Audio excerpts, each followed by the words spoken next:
Alex Armstrong and James Barr. Tonight on the show... Why, just a Paul should just shut up! It's time for dressage to be banned as a sport. Oh, well, here we go again. Kamala is back with a vengeance. And she's just like me again. Are we making policing an impossible job? And don't listen to the haters. The Paris opening ceremony, c'est magnifique. I don't know what he was watching. It's 6 p.m. and this is the Saturday 5.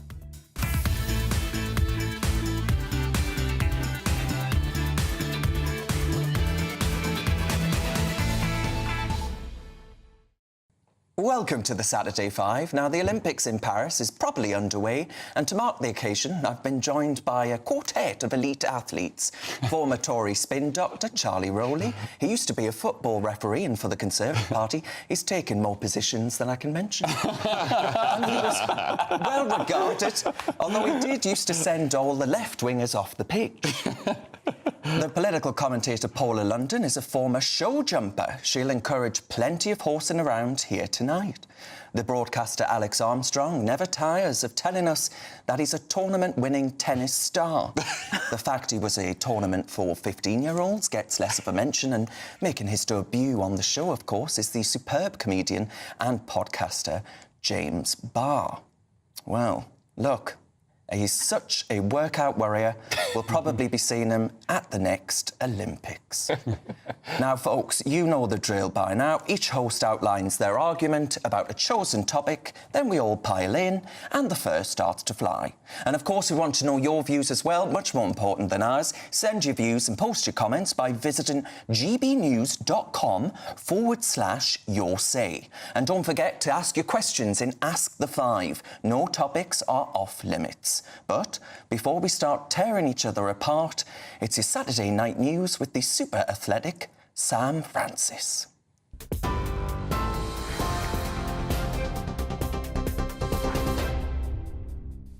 Darren, thank you very much, and good evening to you. It's just after 6 o'clock. The top story tonight. Thousands of people have gathered in central London for a rally led by Tommy Robinson. They've been marching through the city with chants of "We want our country back." And posting on social media ahead of the event today, Mr Robinson claimed it would be the biggest patriotic rally the UK has ever seen. Around 1,000 police officers are currently on the streets to keep the peace.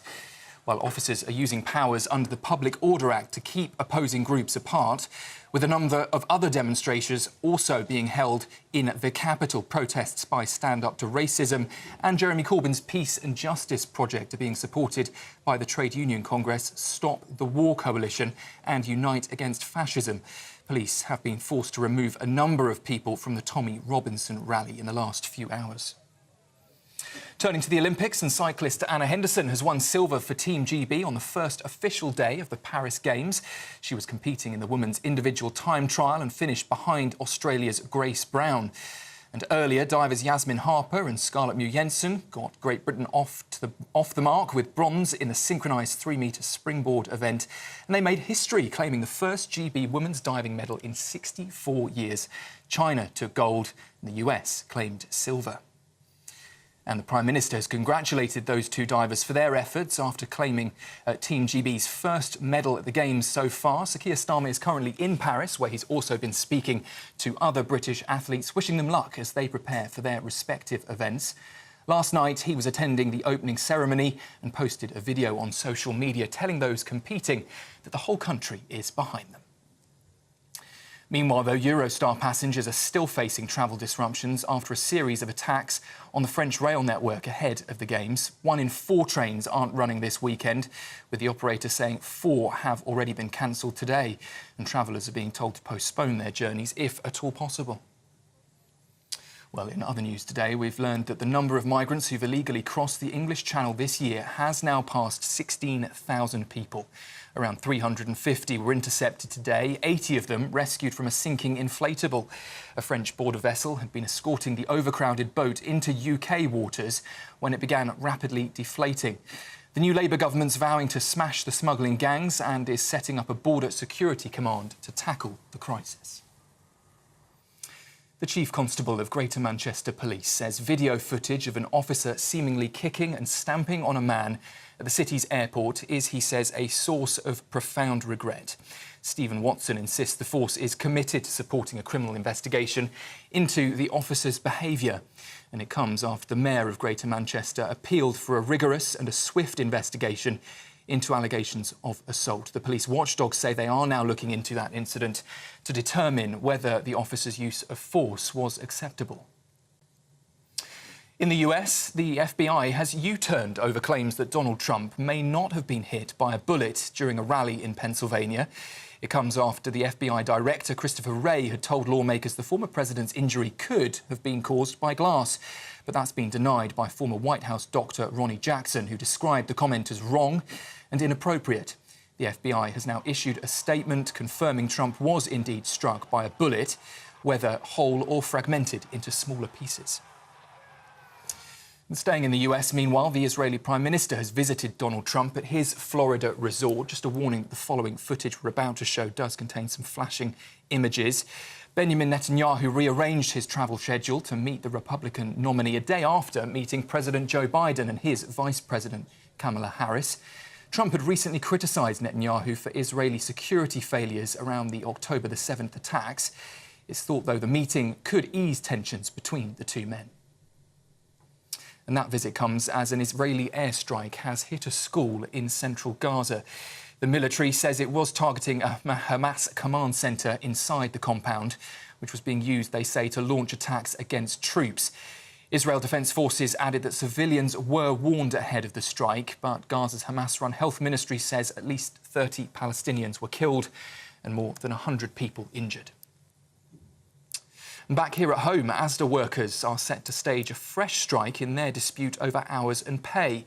The GMB union says more than 170 of its members will walk out at the Lowestoft store on the 9th of August. The last strike they held was back in May, but GMB say senior management seem to be burying their heads in the sand. Asda, though, has rejected those claims and is reassuring customers that the store will remain open as normal. Those are the latest headlines for now. I'm Sam Francis. Your next update from me at 7 o'clock.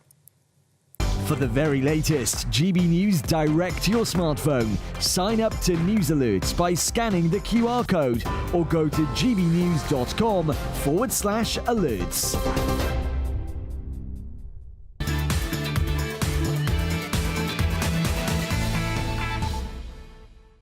It's Saturday night and you're with the Saturday 5. I'm Darren Grimes and I can promise that you're in for a very lively show. Now, before we begin, there is something I would like to say following last week's edition of the show.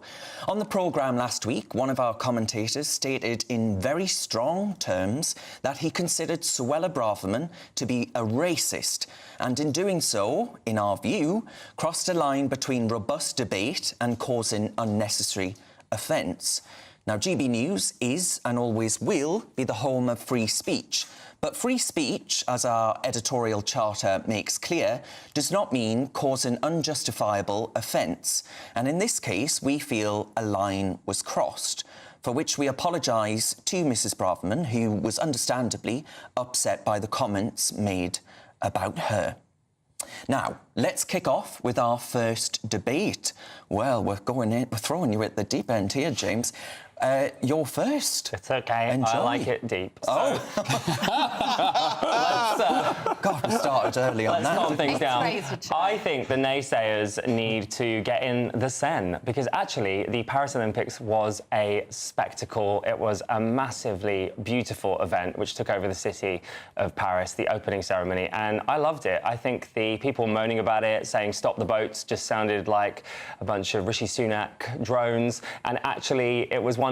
Even the sky was crying at the beauty that Paris gave us. And if we're honest, it showcased France's love for protest, controversy and inclusivity. So I loved it. What do you think, Paula? I actually hated it, and I thought it was quite Christianophobic in some parts. Christianophobic. Christianophobic. Yeah, I think you can use both words. Yeah, they were mocking the mill that Christians have.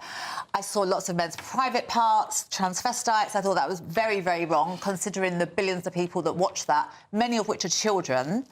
And I feel like for so long, for some reason, a nuclear family are frowned upon and mocked, but it's all about transsexuals, transvestites, people showing their private parts, and I actually felt a bit ill. It was awful. I might tune in now. I might go back and watch it. It was just so unnecessary. It's supposed to be a family show for children. I think it was to on watch. after 9 p.m. Well, a lot of children that go to bed at like 9, 10 o'clock, and they would stay up late to watch the Olympics. You know, it's supposed to be amazing, like the London one was, the opening. I think that's a really good point. And I watched back, I think it was a picture of the video of the Athens opening ceremony where they had this amazing athlete using a bow, with a flame and fired it into the cauldron to start the games.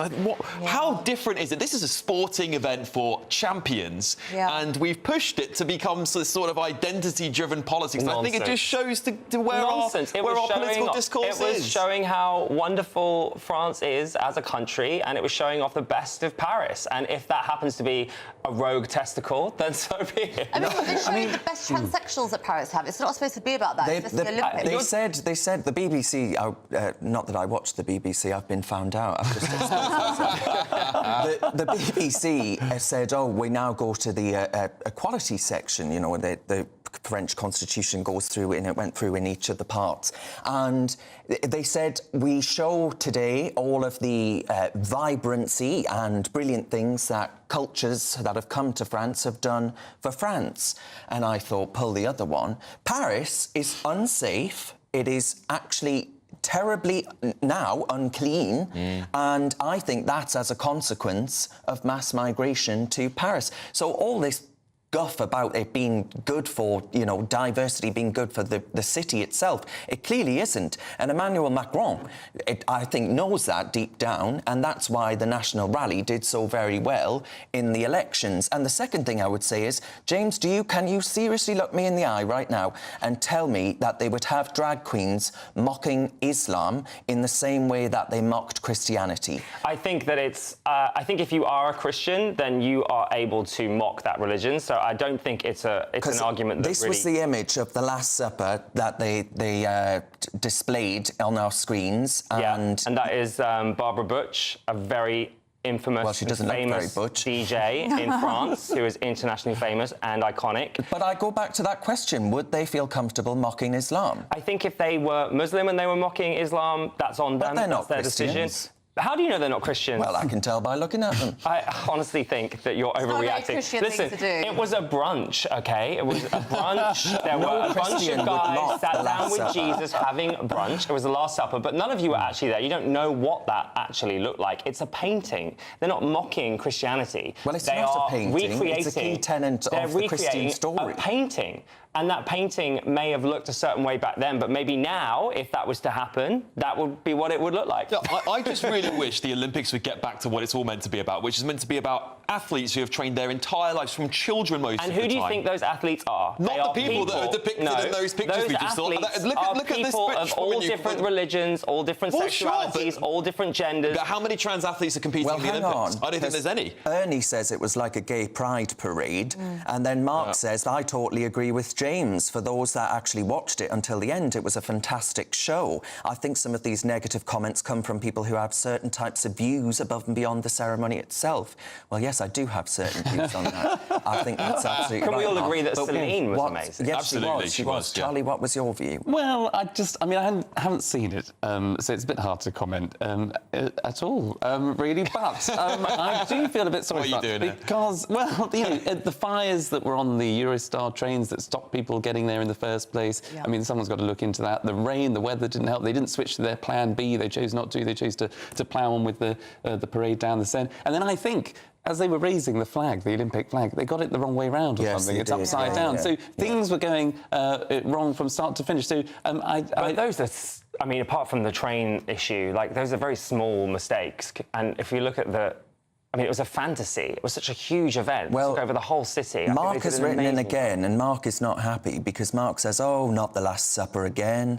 Have none of you seen The Life of Brian? Of course, the Monty Python film. Snowflakes. Now, Mark, I just want to say what I mean by the fact that they would never mock Islam in that way. I go back to what Grayson Perry said in 2007, British artist, and he said that actually he doesn't mock Islam in the same way because he'd be worried he'd get his throat slit. Well, they've had so many terror attacks in France, way more than they've had here. So I think it's a point worth making. Oh, 100%. And very importantly, a lot of French people, when I was on Twitter scrolling, I was seeing all of these really, I found quite sexual pictures of men's private parts when I thought it was basically the Olympics opening party. And all French people were saying, we're so sorry, please don't judge us. Did it sell France We're really to you? embarrassed. Did it sell France? Did it show France at its best? No, it was embarrassing. The French people that I was seeing on Twitter, they were writing, I'm so embarrassed, please don't judge us. I'm a French woman and we hate But that isn't happened. all of France. That's just your algorithm, A lot of hun. French, That's a your lot of French algorithm. people are very That's showing you embarrassed. up. I'm embarrassed for French What about people. these extra police? Someone verify if this is right for me. There's extra police been sent in from a foreign country to help police the event. From Dubai, yeah. Right, and so that, for me, says there's a problem. Why isn't Paris able to sufficiently support its own policing in the city during an event? We've sent police, and I think lots of other European countries send police as well, because it is such a big international event. Well, I have to say, just on the security, because there wasn't any security issues last night, it's actually, you've got to praise the police, I think, for doing a good job. Even though they had shut down all of the bridges, I think Parisians were getting quite annoyed that they couldn't actually go about their day-to-day about 2 weeks before the event. So a lot of effort went into it. All right. It went off. You're eating into Paula London's time. She's going to hit you in a minute. Oh, I don't So, and we mind. didn't even get to talk about Celine Dion. No, well, go on, give your gag about Celine. No, we'll move on. All right. Elaine says, Darren, you introduced your She's got virgin stiff guest. syndrome, has she? She She's got has. stiff syndrome. Well, I didn't feel sorry. You weren't going to lower yourself to a joke about being stiff, were you? Well, I wake up stiff most mornings. Oh, my God.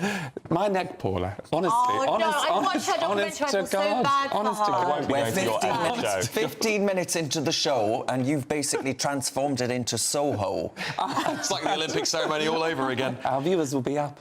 Right, up next, it's Paula London, and I think an Olympic-related story has caught your eye, Paula. Well, yes, I think it's time for dressage to be banned as a sport. And Charlotte Dujardin has now got a 6-month ban, so she won't be able to compete in the Olympics. She's suspended. She could compete afterwards, but I don't think so. And she's won 3 gold medals in the past, but what she did was disgusting.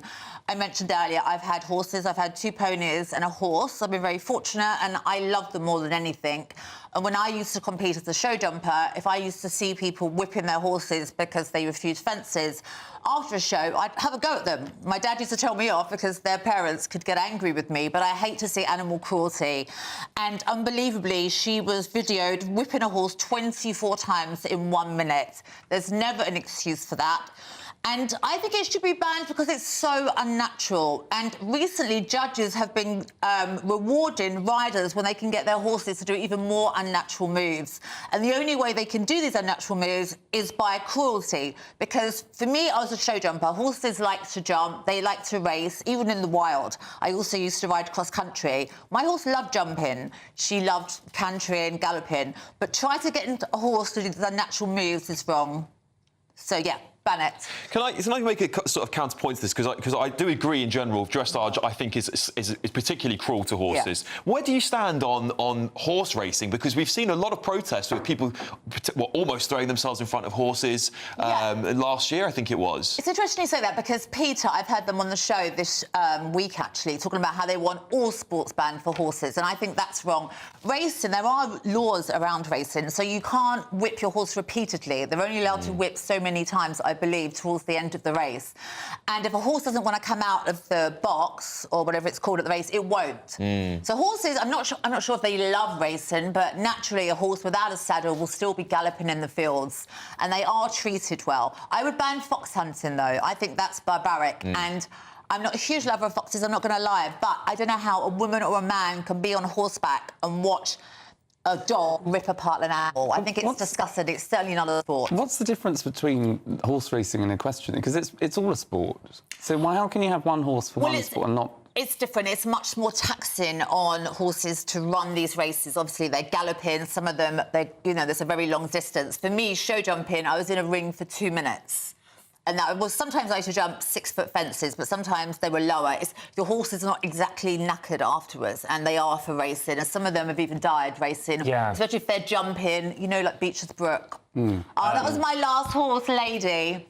I was a redhead then, and I didn't have any Botox, so that's pre-Botox and bleach. Look, the price. Was your horse gay? Look at the little rainbow. No, she wasn't. That's she was so a virgin. cute. She was young. Her name a was lovely Lady. gay horse. It's a very pretty horse. And who's the one? Who's the one on the right? That was me. It's a redhead. I'm actually with Peter on this. They say that horses don't volunteer for violence and coercion. But I was very shocked when I saw that video. To me, when I first saw it, I thought I was watching a Strictly rehearsal. It was that horrendous. Yeah.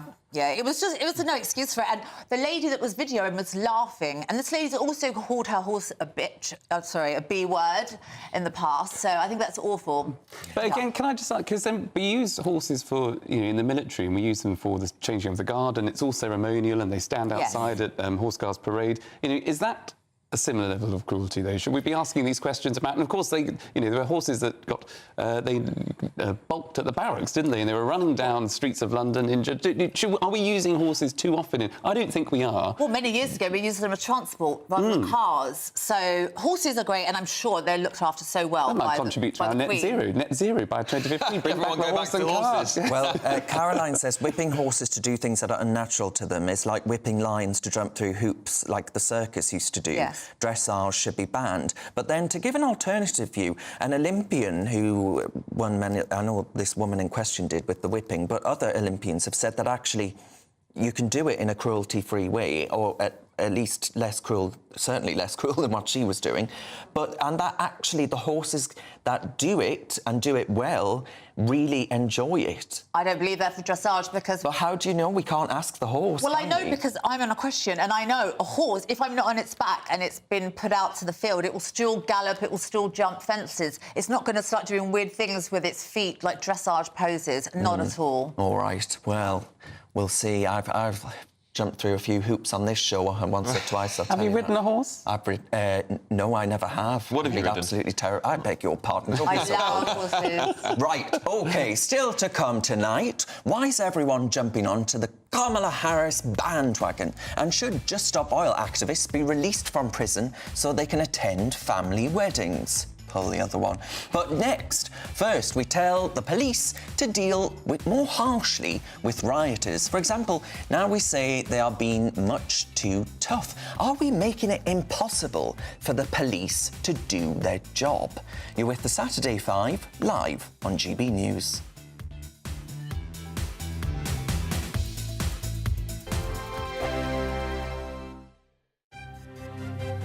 GB News Breakfast. Every day from 6 a.m. It was also announced that the Prince of Wales is set to star in a new 2-part documentary on ITV covering his mission to try and eradicate homelessness. Well, let's talk about this and much, much more with Angela Levin, royal biographer, who joins us in the studio. I'm glad to hear that this documentary's been made, Angela, because I worried that he made this big announcement about homelessness, and I thought, goodness me, here is somebody who could maybe do something about this. And then it's all seemed to have gone quiet. He's been very busy with it, actually. He's gone all over the country to see different areas and how they have been, and to try and change people's attitude to homelessness, that they're people who need help and want to get back into a normal life, and he's there to do it. I mean, we mustn't forget that in, I think it was 2009, he slept out in the street to see for himself what it was like, and he also helps people who are selling the magazine. Big Issue, no? Yes, The Big Issue. And he's worked all day long with the same man twice now. So I think he was actually just covering the basic about what it was like for him and how he can now help other people. He and Catherine are putting £3 million straight away into that, and it's going to Where be... does that money come from? Their own foundation, you know. Oh, yeah. Yeah, so they're not taking it from our tax or anybody else's, you know. And there will be a lot more. And he's been getting the money to do this. And I think it's he wants to do this so badly because of his mother. You know, she took them to see people who were homeless. GB News, the People's Channel. Tune in to Friday Night Live with me, Mark Dolan. GB News royalty with your perfect start to the weekend. Lucky us. Feisty and fearless guests. Well, I'm a normal person, so ask me. Honest opinions that raises more questions than a Gary Barlow tax return. And a few surprises along the way. Might be cold in this studio. That is Friday Night Live with me, Mark Dolan. 8 to 9, only on GB News, the People's Channel, Britain's news channel. Hello there, I'm Eamon Holmes. Thank you for joining us on GB News, Britain's news channel.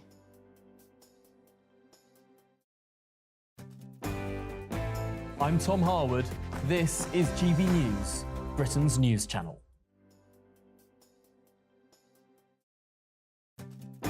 I'm Isabel Webster. Thanks for joining us on GB News, Britain's news channel.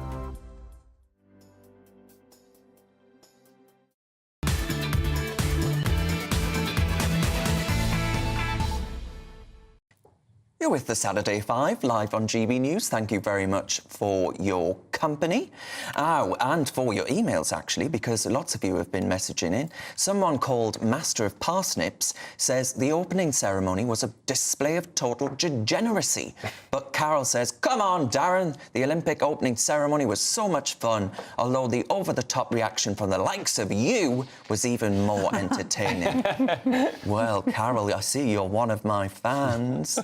Now, though, and on dressage, there was a good point just made, actually, Paula, from someone that actually does dressage, or did dressage at least, and she says, this is a woman called Jane, I did dressage many years ago and never used a crop on the horse. If you treat a horse with tenderness and respect, the horse will do anything you ask of it. Same goes for dogs. I don't know about the unnatural moves. I mean, the horses are not telepathic. They don't know what you want exactly. All right, it's time, though, for our next debate. Who's up next? It's me. Oh, dear. It's me. And a slightly more serious note, though, because I think the police now have the toughest job in this country. We're constantly sending them mixed messages as members of the public. If we cast our minds back to Hare Hills just a few weeks ago, a couple of weeks ago even, we saw the police retreating from rioters en masse. And we and the media called them weak, soft policing. And then just a couple of weeks later, this Manchester airport incident has shown the police to be too forceful. I feel deep, deep sympathy for our police officers. They're constantly being dragged through the mud on social media. I have been guilty of this as well, by the way, and by the mainstream media. We need to send a clear message to our police officers as to what their remit is, what we find acceptable. Personally, I think policing has been far too weak in this country for too long. We've been pandering to minority groups for far too long, and actually we need to renew our contract with the police and give them more tougher powers like they have done in Europe. Would you arm the police? I think they are armed where necessary. I wouldn't like it to become like America here, where we've got police running around with guns. I think that would be rather threatening. But I do think that there are cases which we use armed police. They are very good, they respond very quickly, and they're extremely professional. Yeah, Babs says no one will want to join the police, they're believing in their droves. And I do think there's an element of truth to that, because they can't do right for doing wrong. They become TikTok stars, right? People are live streaming them when they're trying to do their jobs. And actually, in the context of that particular photograph, if it's somewhere like an airport, you do need policing, right? You need policing to be there. It needs to be tough as well. The amount of messages I've had from police officers over the last couple of years who are actually sick to death of the job now because they can't do right for right. And everything they do is wrong.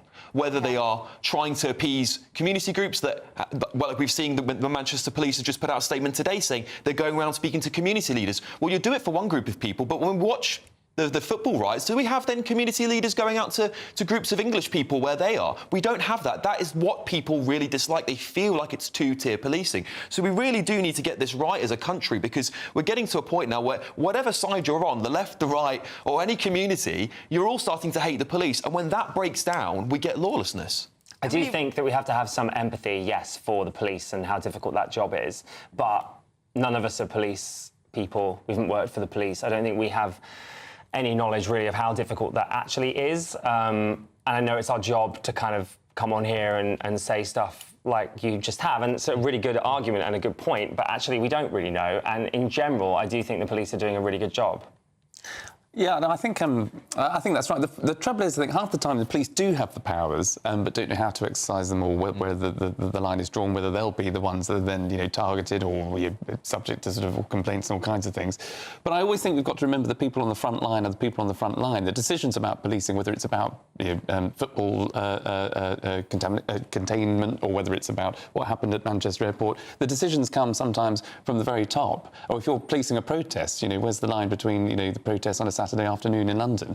But it always comes from the top. But it's the people on the ground that you've got to feel sorry for, because they are the brunt or face the brunt of the abuse and what we're seeing all the time. I think for a lot of people, it feels like when there are minority groups involved in policing, that there is a big protest that follows it. The police back down. We saw that with the Roma community. The children returned to the families. And in this case, we have the police apologising to those people when they have shown perhaps, we'll wait to see more, perhaps force where necessary. That officer felt that he might needed to have used force to neutralise a threat in an airport. Bearing in mind, in most countries in the world, you wouldn't be alive if you'd done the police in America would have had you'd be gone, right? Alex, apparently there's new footage that shows actually punches being thrown towards the female officers. Yes. I mean, we've got to remember them in this case. Right? This is my point, right? And I think what we've done is trial this officer by social media, and the police are themselves now guilty of doing the same thing. Well, someone wrote on Twitter how sometimes some police that are armed are trained to use their feet rather than their hands because they have arms on their legs. But do you feel safe in this country? I don't feel safe, but I also have a lot of empathy. And is that down to policing? It's because of mob rule. Mob rule seems to be overtaking the police now. The police are scared of certain demographics of people. When I was younger, if there was a policeman, I would be quite scared and people respected them. You would never throw loads of eggs at a police station. I've seen that happen in Manchester. The police are too scared to even come out to tell them off, let alone arrest them. They should be arrested on sight. They're pandering to a group of people and they need to really get tough soon because it's very scary. The police in France are much tougher, and in Spain. We have the weakest police.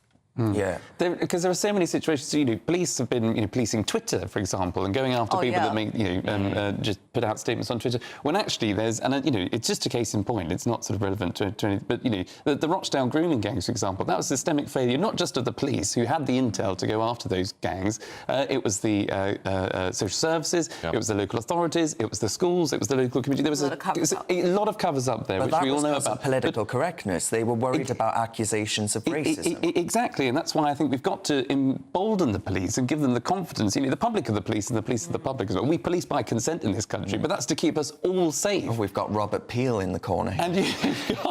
But we do. The moment we stop giving our consent to the police, then we do turn into a dictatorship or a state like America where we have to use force or guns or things like that. We don't want to get like that. OK. Right. Still to come tonight, folks. Should it be a case of if you can't do the time, don't do the crime for those Just Stop Oil activists? But next, after years of dismissing her as, well, incompetent and the barely up to the job of Vice President, why is everyone now jumping on the Kamala Harris bandwagon? Find out. You're with the Saturday 5, live on GB News.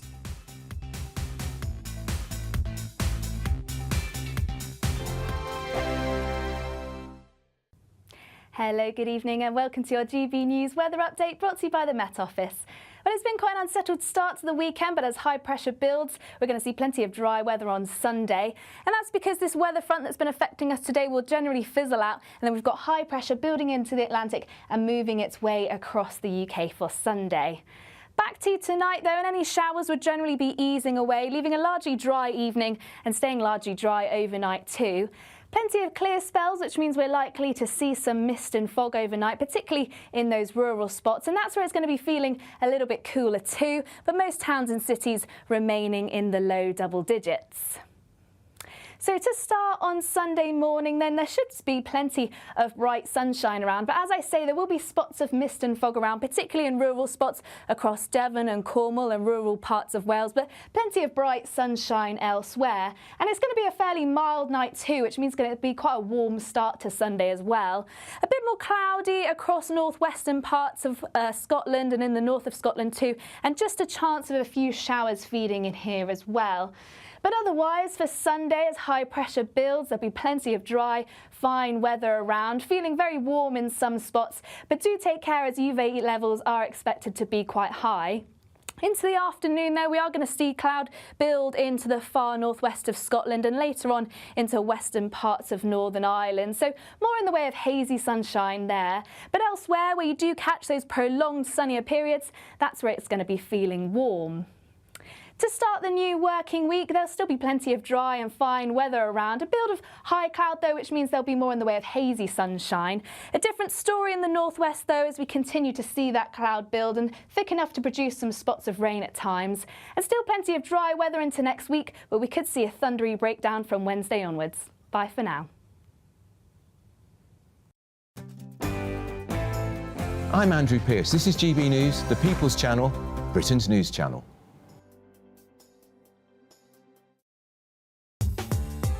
I'm Christopher Hope. From pop star to politicians, I'll interview anybody in a pub who's got a political opinion. Join me every Friday on Spotify, Apple Podcasts, YouTube or gbnews.com, or wherever you get your podcasts. This is GB News, the People's Channel. I'm Bev Turner. Thank you for joining us on GB News, the People's Channel, Britain's news channel. In the GB newsroom, we bring you the news as it happens. With our team of dedicated journalists across the UK, GB News brings you accurate reporting of the day's topical agenda. When the news breaks, wherever and whenever it's happening, we'll be there. This is GB News, the People's Channel, Britain's news channel.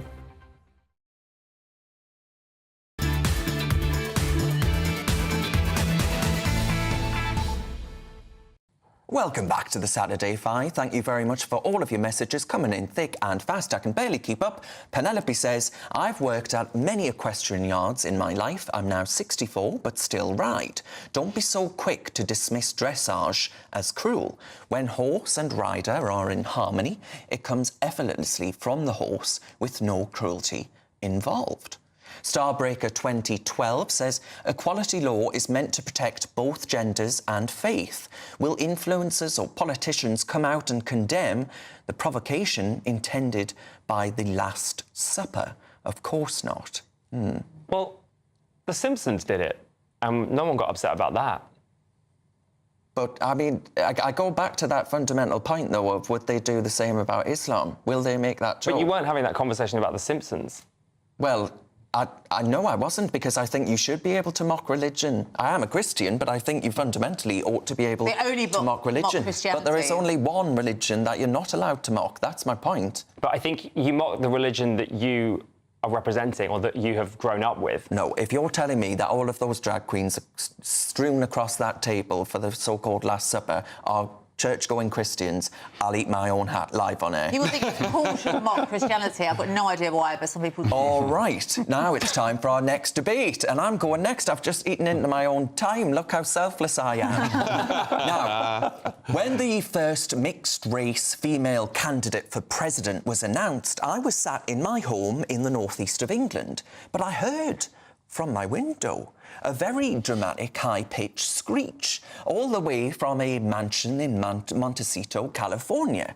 Now, it was described by my colleague, Camilla Tominey, and she said that Meghan Markle had been usurped by Kamala Harris. The Oprah Winfrey interview, now infamous, of course, it's ancient history. And the fawning is for marmalade on US chat shows. Here's the actress Drew Barrymore. Been thinking that we really all need a tremendous hug in the world right now. But in our country, we need you to be Mamala of the country.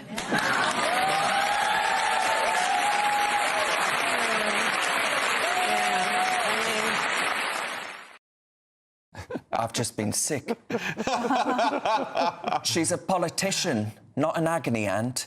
And Meghan Markle's text exchange, of course, with Beyoncé, that was a treat for the cameras. She loved it. But Kamala has managed to snag an endorsement from the Obamas on a phone call she had, which looked also natural. Something Meghan has been craving for ages. And here's some mumbo-jumbo Montecito madness that could have come straight from the mouth of the Duchess herself. Imagine what can be and be unburdened by what has been, you know? What can be, unburdened by what has been. What can be, unburdened by what has been. What can be, unburdened by what has been. What can be, unburdened by what has been. Well, I feel burdened after listening to that garbage. And they actually like each other, the Duchess and Kamala. Kamala said, Meghan Markle actually said, I'm excited to listen to this and have this kind of representation. So, you know, she loves it for the reason that, well, you can all guess it, the ID politics element of it. Meghan Markle said of Harris's career in US politics, well, we're so excited to have your representation. And it's this obsession, this gobbledygook, this California chat. America is in, folks, for the most vacuous election known to man. Now, James, I'm sure you agreed with every word of that. You must be absolutely over the moon. I do think there's a little unconscious bias here we are, coming out of your mouth there, Please Darren. don't call me that, because, it is an interesting comparison. For many reasons, I'm sure your viewers can figure that out for themselves. Well, absolutely, yes, because they're both mixed race. They both go on about it like it's the only thing that we care about, when it's not true. People are electing Kamala Harris as a politician. What can she offer the country? I didn't hear anything about her race in her unburdened by what has been. Are you kidding me? It's absolutely everywhere. Honestly, I think that she is amazing, and I think Kamala will do an amazing job as What do you think president. is great about her? Well, that's a great question. Yeah. What do you think isn't great about her? Don't flip it, James. Don't flip it. Because the thing is, she's talking to... You probably like her because she's non-white and she's a female, so it's very woke for you. So you're the one But obsessed with there's skin nothing you actually colour. like about her policies. That's a ridiculous thing to say. And people have been fired for worse. I don't know, it's a good question. Why do I love her? I haven't read her manifesto. I don't know what she's planning, but I know what I don't like about Donald Trump and what scares me about the rhetoric from Donald Trump. And when Kamala is talking about unity and making sure that healthcare is sorted for everyone in America, I think those are the priorities that America should be focusing on. But how can you understand anything that, like, her speeches don't make sense? Well, you're playing clips from speeches She before tries to she speak in became, platitudes, but gets it wrong, became a she looks candidate. silly. And I imagine when you're vice president, you are just wheeled out to say the same speech. No, I'm sorry. Hold on. That is ridiculous. Hold on. I have been, in the past, quite a fan of the Donald. But even I will admit there have been speeches by the Donald that doesn't quite stack up or doesn't quite make sense from time to time. But he shoots straight from the hip. Well, that is a great thing, actually, and that is why he's actually got such a following. But that's the thing. We've been going around about this election, talking about two old men, and we wrote off Joe Biden, obviously, for all the obvious reasons, and where we assumed and thought that Donald Trump was clearly going to be the candidate that wins because we needed the Donald versus Biden. Kamala's come in, and all of a sudden, it does feel like there's a bit of a breath of fresh air about America, that people are turning to her Well, of campaign course there's a breath of fresh air when you compare Kamala Harris to Joe Biden. The man's barely walk. Exactly. I mean, it's not a lot of a comparison, really, to say she can walk and actually sometimes make a full sentence appear. She can string together a sentence, but it doesn't make sense. Well, that's the problem, isn't it? And I think when people start to look... What I'm really looking forward to is Kamala Harris's track record being analysed, and I've done a little bit of research on what she's done. She has a horrendous track record of civil rights in California. She's actually responsible for thousands of people going straight from school to prison.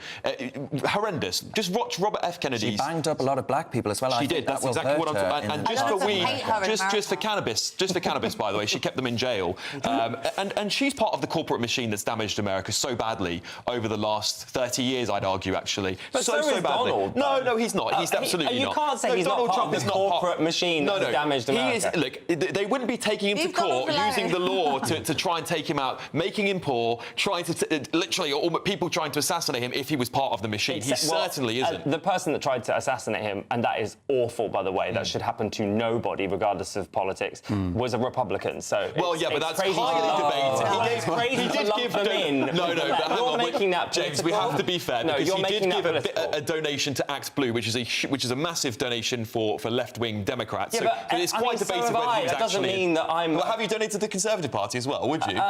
Would you join the Tories? Exactly. Right, so look, I think there's a stark difference. Donald Trump got enough money. Donald Trump shoots from the hip, and I love that about him. OK. Just because Kamala's a cook show doesn't mean this has to turn into a cook show. She's brat. Right. Still to come tonight in the big interview, well, we're going for OnlyFans, believe it or not. We'll ask if Olympic athletes should be using the OnlyFans platform as, of course, role models to our next generation. But next, do jailed Just Stop Oil activists actually deserve a bit of sympathy? We'll find out after the break once Charlie Rowley winters on once more. You're with the Saturday 5 live on GB News.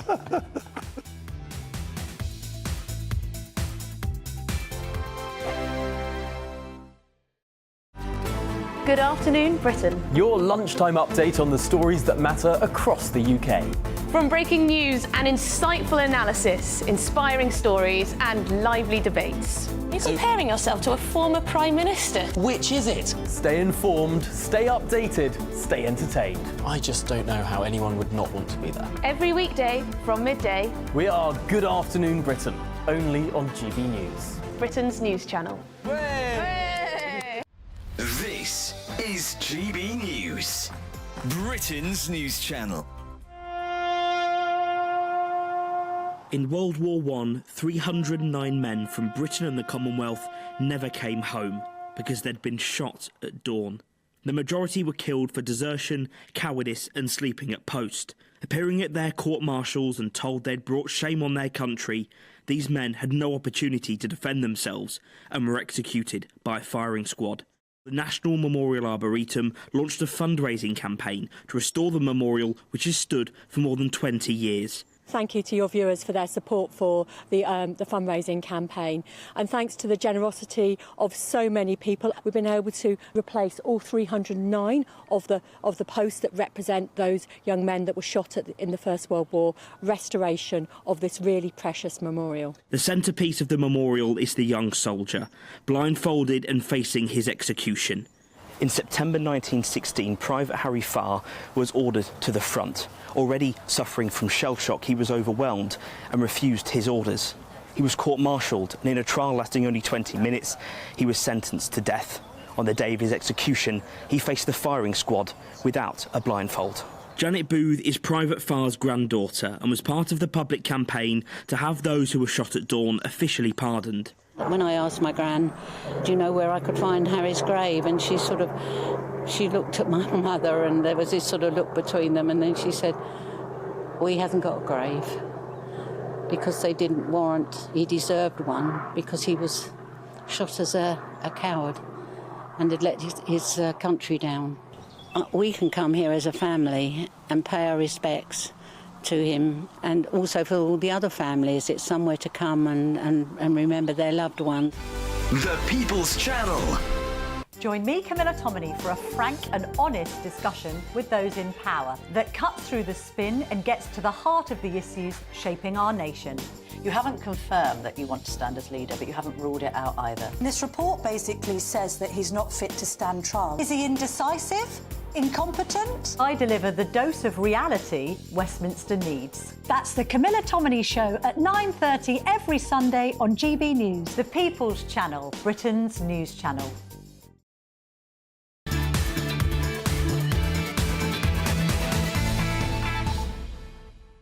Welcome back to the Saturday 5. As ever, thank you very much for all of your messages about tonight's topics. Brian says, can I suggest that each of you ask to go and do a full shift ride out with the police and see exactly what they have to put up with. Yeah, I'd love to do that. So would I. They are actually, the police have become the front line for social care and mental health as well. Yeah, in the mental country. health especially. They have to deal with so much stuff. It doesn't bear thinking about. I certainly couldn't do it, you know. Well, I'd love to go for a day to find out. I bet you would, Paula, but that's a conversation I'd for arrest another time. everyone. Right, now it's time for our next debate. Who's up next? Well, I think it's me, Darren, and I think, Just Stop Oil, the organisation that's on everybody's lips most days because of the chaos that they cause across this country. We saw earlier on in the week that 5 activists who scaled the gantry on the M25 were jailed for 4 years, one of those being a young girl called Cressida Gethin. And not content with that prison sentence, her mother took to social media to give her view of how that sentence went down. We've got a little clip, I think. My daughter is Cressida Gethin. At the age of 22, she was the youngest defendant, and she has just been sentenced today to 4 years in prison. This means she will not be present at her brother's wedding next summer. I want to bring her to life for those of you who were not present in the courtroom.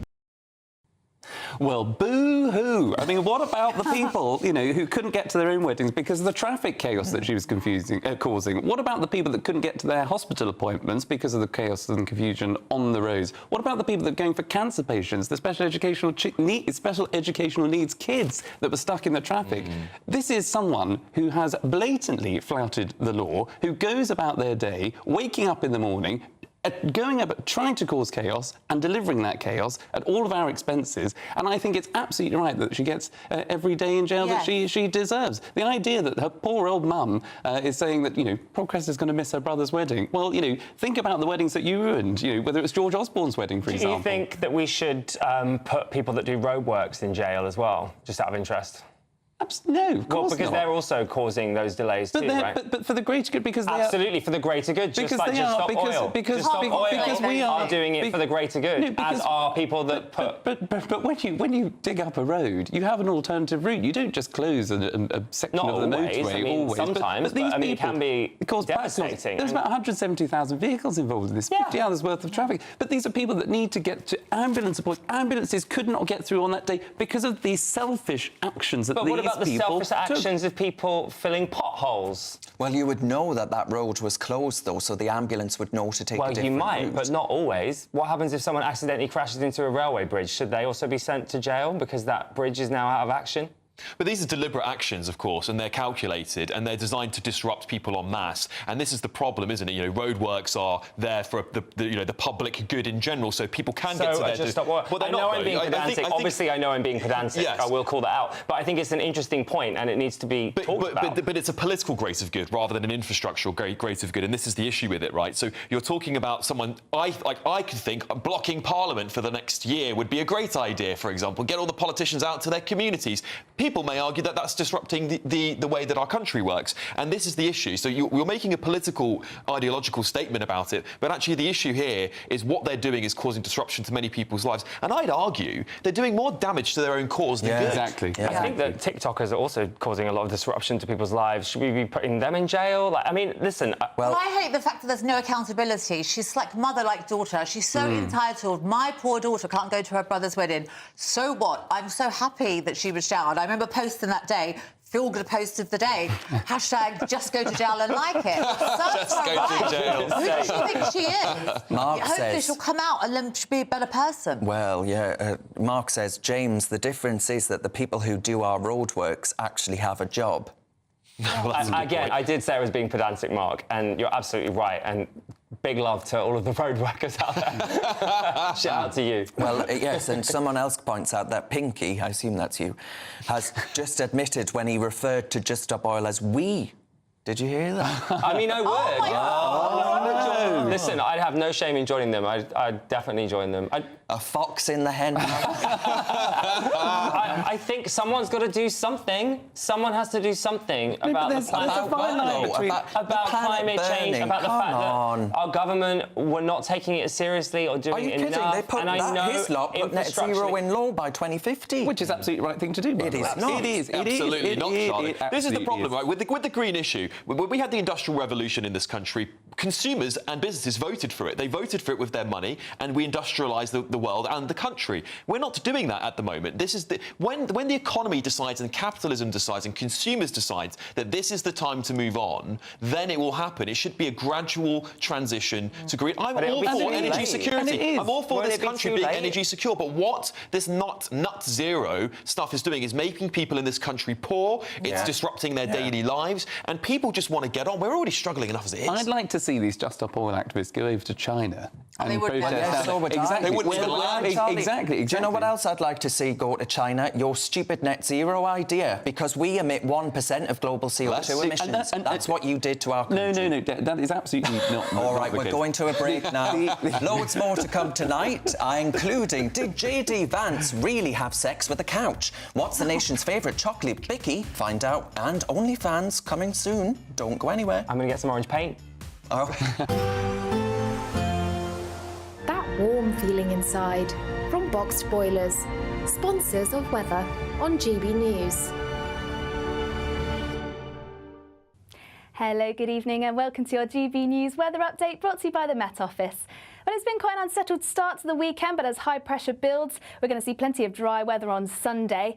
And that's because this weather front that's been affecting us today will generally fizzle out. And then we've got high pressure building into the Atlantic and moving its way across the UK for Sunday. Back to tonight, though, and any showers would generally be easing away, leaving a largely dry evening and staying largely dry overnight too. Plenty of clear spells, which means we're likely to see some mist and fog overnight, particularly in those rural spots. And that's where it's going to be feeling a little bit cooler too, but most towns and cities remaining in the low double digits.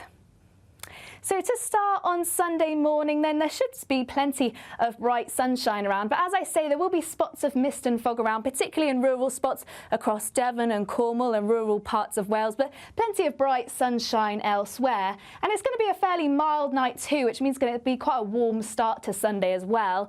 A bit more cloudy across northwestern parts of Scotland and in the north of Scotland too, and just a chance of a few showers feeding in here as well. But otherwise, for Sunday, as high pressure builds, there'll be plenty of dry, fine weather around, feeling very warm in some spots. But do take care as UV levels are expected to be quite high. Into the afternoon, though, we are going to see cloud build into the far northwest of Scotland and later on into western parts of Northern Ireland. So more in the way of hazy sunshine there. But elsewhere, where you do catch those prolonged sunnier periods, that's where it's going to be feeling warm. To start the new working week, there'll still be plenty of dry and fine weather around. A build of high cloud, though, which means there'll be more in the way of hazy sunshine. A different story in the northwest, though, as we continue to see that cloud build and thick enough to produce some spots of rain at times. And still plenty of dry weather into next week, but we could see a thundery breakdown from Wednesday onwards. Bye for now. Looks like things are heating up. Boxed Boilers, sponsors of weather on GB News.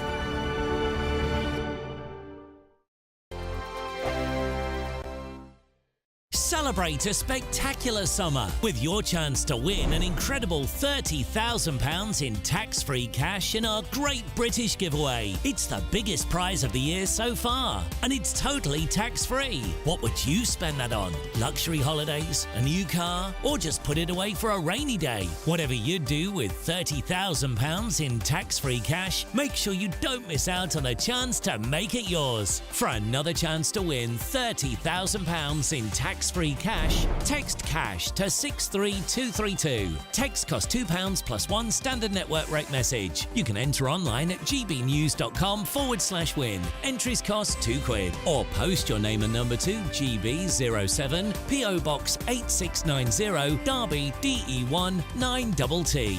UK only. Entrance must be 18 or over. Lines close at 5 p.m. on the 30th of August. Please check the closing time if listening or watching on demand. Good luck. Sunday with Michael Portillo from 11, only on GB News. The sunny spell that many have experienced this week makes this the perfect time to seek inspiration for fresh, beautiful food to fit the weather. Hannah Harley-Young from Crazy Sexy Food joins me once again for the latest in our Taste of Britain series. And to go alongside the return of the glorious sunshine, she recommends tequila. To be honest with you, it's more about my total love of tequila. It is my favourite drink. I have my favourite cocktail ready to be shaked for you in a second, which is obviously the margarita. But I think also I just love this sort of general story of tequila. Tequila, a bit like with champagne, can only be produced in the region of Tequila in Mexico. But I've actually brought for you, interestingly, a brand that is London-based. This was set up by Tom and Jack. They were drinking, I think, in sort of 2018, 2019, somewhere in South London, and realised that tequila could actually be quite enjoyable. Do you know what it's made of?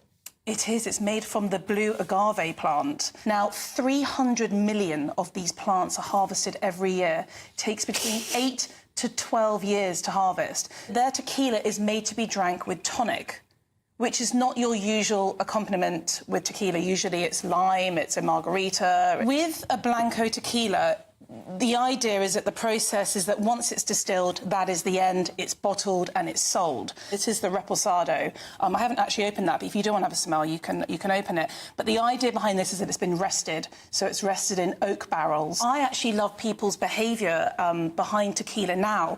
I think back in the day, it had a little slightly bad rep that you'd drink cheap shots and maybe make some bad mistakes on a night out, whereas now we're actually starting to appreciate it and respect it.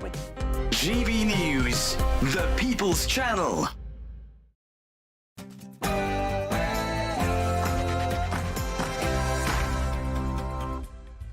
It's Saturday night, and this is the Saturday 5. I'm Darren Grimes, along with Charlie Rowley, Paula London, Alex Armstrong and James Barr. Plenty more to come tonight, including what should be a lively Saturday scrap between James and Alex over whether Pride should have hosted a tosser milkshake at Farage game.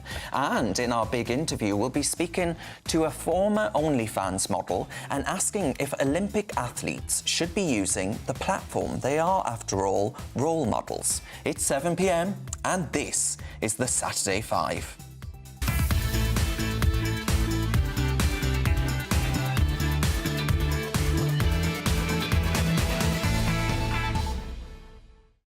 Plus, in the Bunch of Five, we'll discuss the nation's favourite chocolate bars and we'll ask if JD Vance, Trump's Vice President nominee, had sex with the couch. Then, I'm not kidding you, they don't pay me enough in this place, they really don't. Then we'll be answering your questions in Ask the Five. Please do send them through to gbnews.com/your say. First of all, though, it's your Saturday Night News with Sam Francis.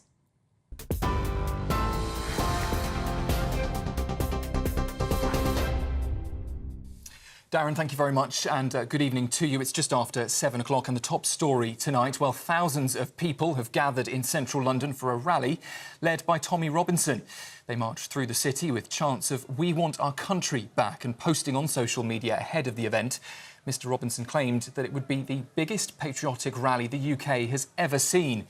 Around 1,000 police officers are currently on the streets to, they say, keep the peace. Meanwhile, officers are using powers under the Public Order Act to keep opposing groups apart, with a number of other demonstrations also being held in the capital today.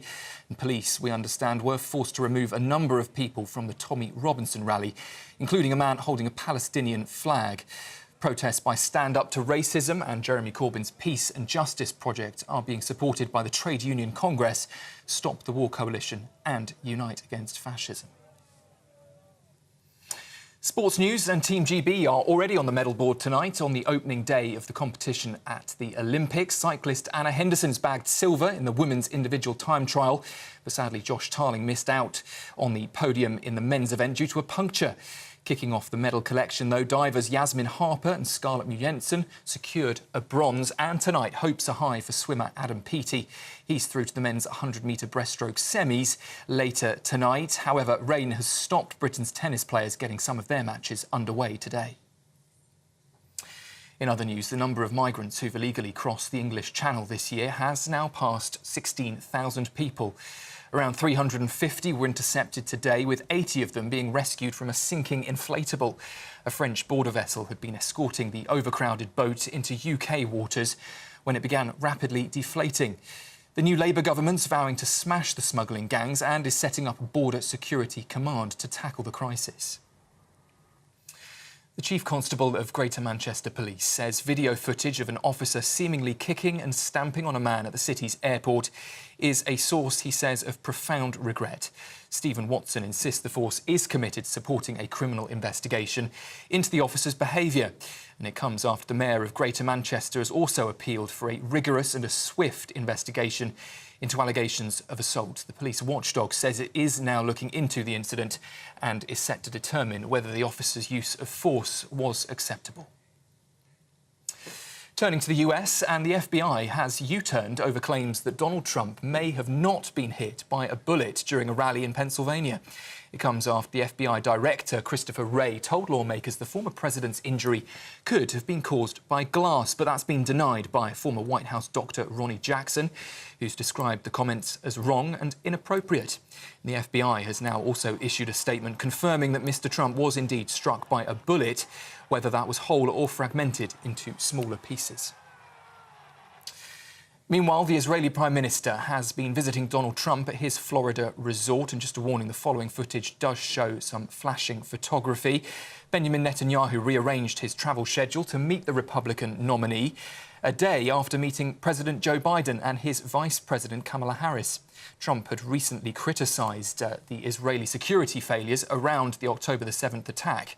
But it's thought the meeting could end tensions between the two men.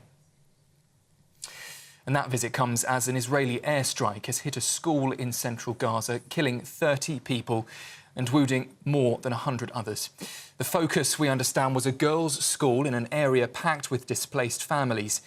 Israel says it was attacking a Hamas command centre embedded inside and claims civilians were warned ahead of that strike. However, experts in the US are suggesting the bombing didn't stop there. And just a quick breaking line to bring you that we're hearing this evening. At least 10 people, mostly children and teenagers, have been killed and dozens left injured after a rocket strike on a children's football pitch. These pictures just into us. Take a listen.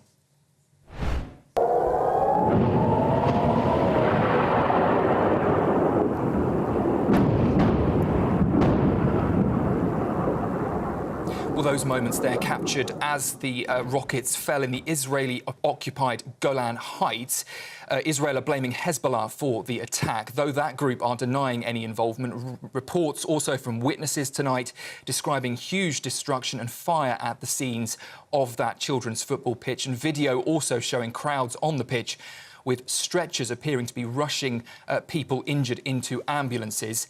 Experts are warning, though, that it's the latest escalation in the exchange of cross-border fire between Lebanon and Israel since the start of that Israel-Hamas war beginning in October. And finally, a common mouth bacteria can melt certain cancers, scientists have discovered. Researchers say that they were surprised to find that Fusobacterium was found to help those with head and neck cancers. Viable cancer cells were found to be reduced by up to 99%. And it's now being studied keenly at Guy's and St Thomas's and King's College London. Those are the latest headlines. For now, we will keep across that latest line coming to us from Israel throughout the rest of the night. For now, though, it's back to Darren. For the very latest GB News direct to your smartphone, sign up to News Alerts by scanning the QR code or go to gbnews.com/alerts.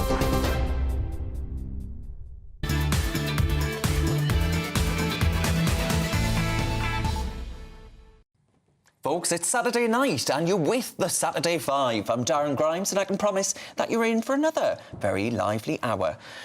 Before we crack on with tonight's big interview, a lot of you are messaging very concerned about Benjamin Butterworth. He is actually on a carbon-neutral holiday.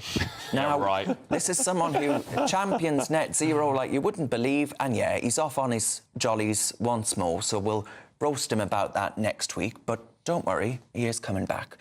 Now, tonight, we're going to speak about the Olympic athletes who supplement their earnings by posting photographs, occasionally of a provocative nature, on a website that's called OnlyFans. Now, some people have reacted with shock and suggested that potential role models shouldn't be setting such an example.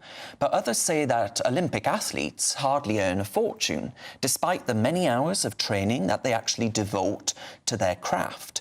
So why not earn a bit of cash with a few tame photographs here and there? I assume they're tame. Now, to discuss this, I'm pleased to welcome a former OnlyFans creator, Ayala. Thank you very much for your company. Now, Ayala, what year was it you left the platform?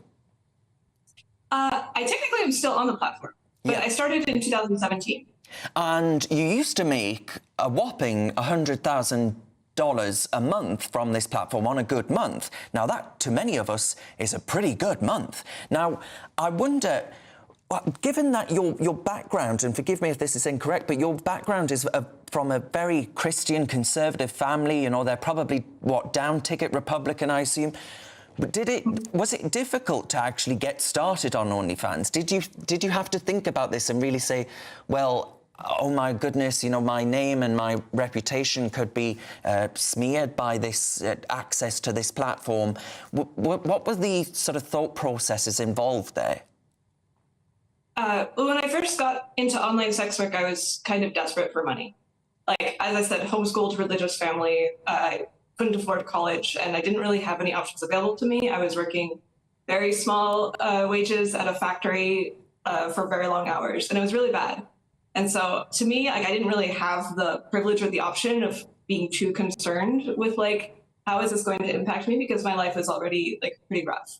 And then online sex work totally saved my life, you could say. It turned everything around, yeah. So then what was the turning point, if I can use that word? When did you start to think, oh, maybe I can't continue as I am?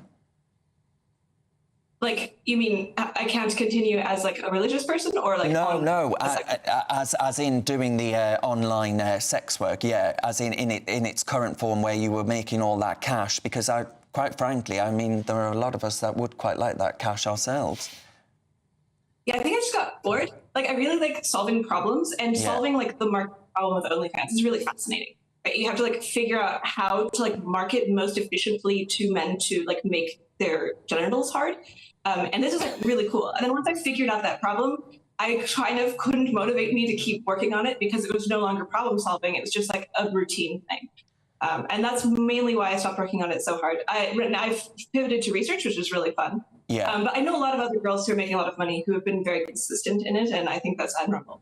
Do you find that actually it makes women feel that they're items almost, that, you know, this is men using them as online escapism almost? I think it varies a lot by the woman. Like, there's lots of different approaches, like lots of different mentalities people have towards, like, themselves in this role and also, like, their customers in this role.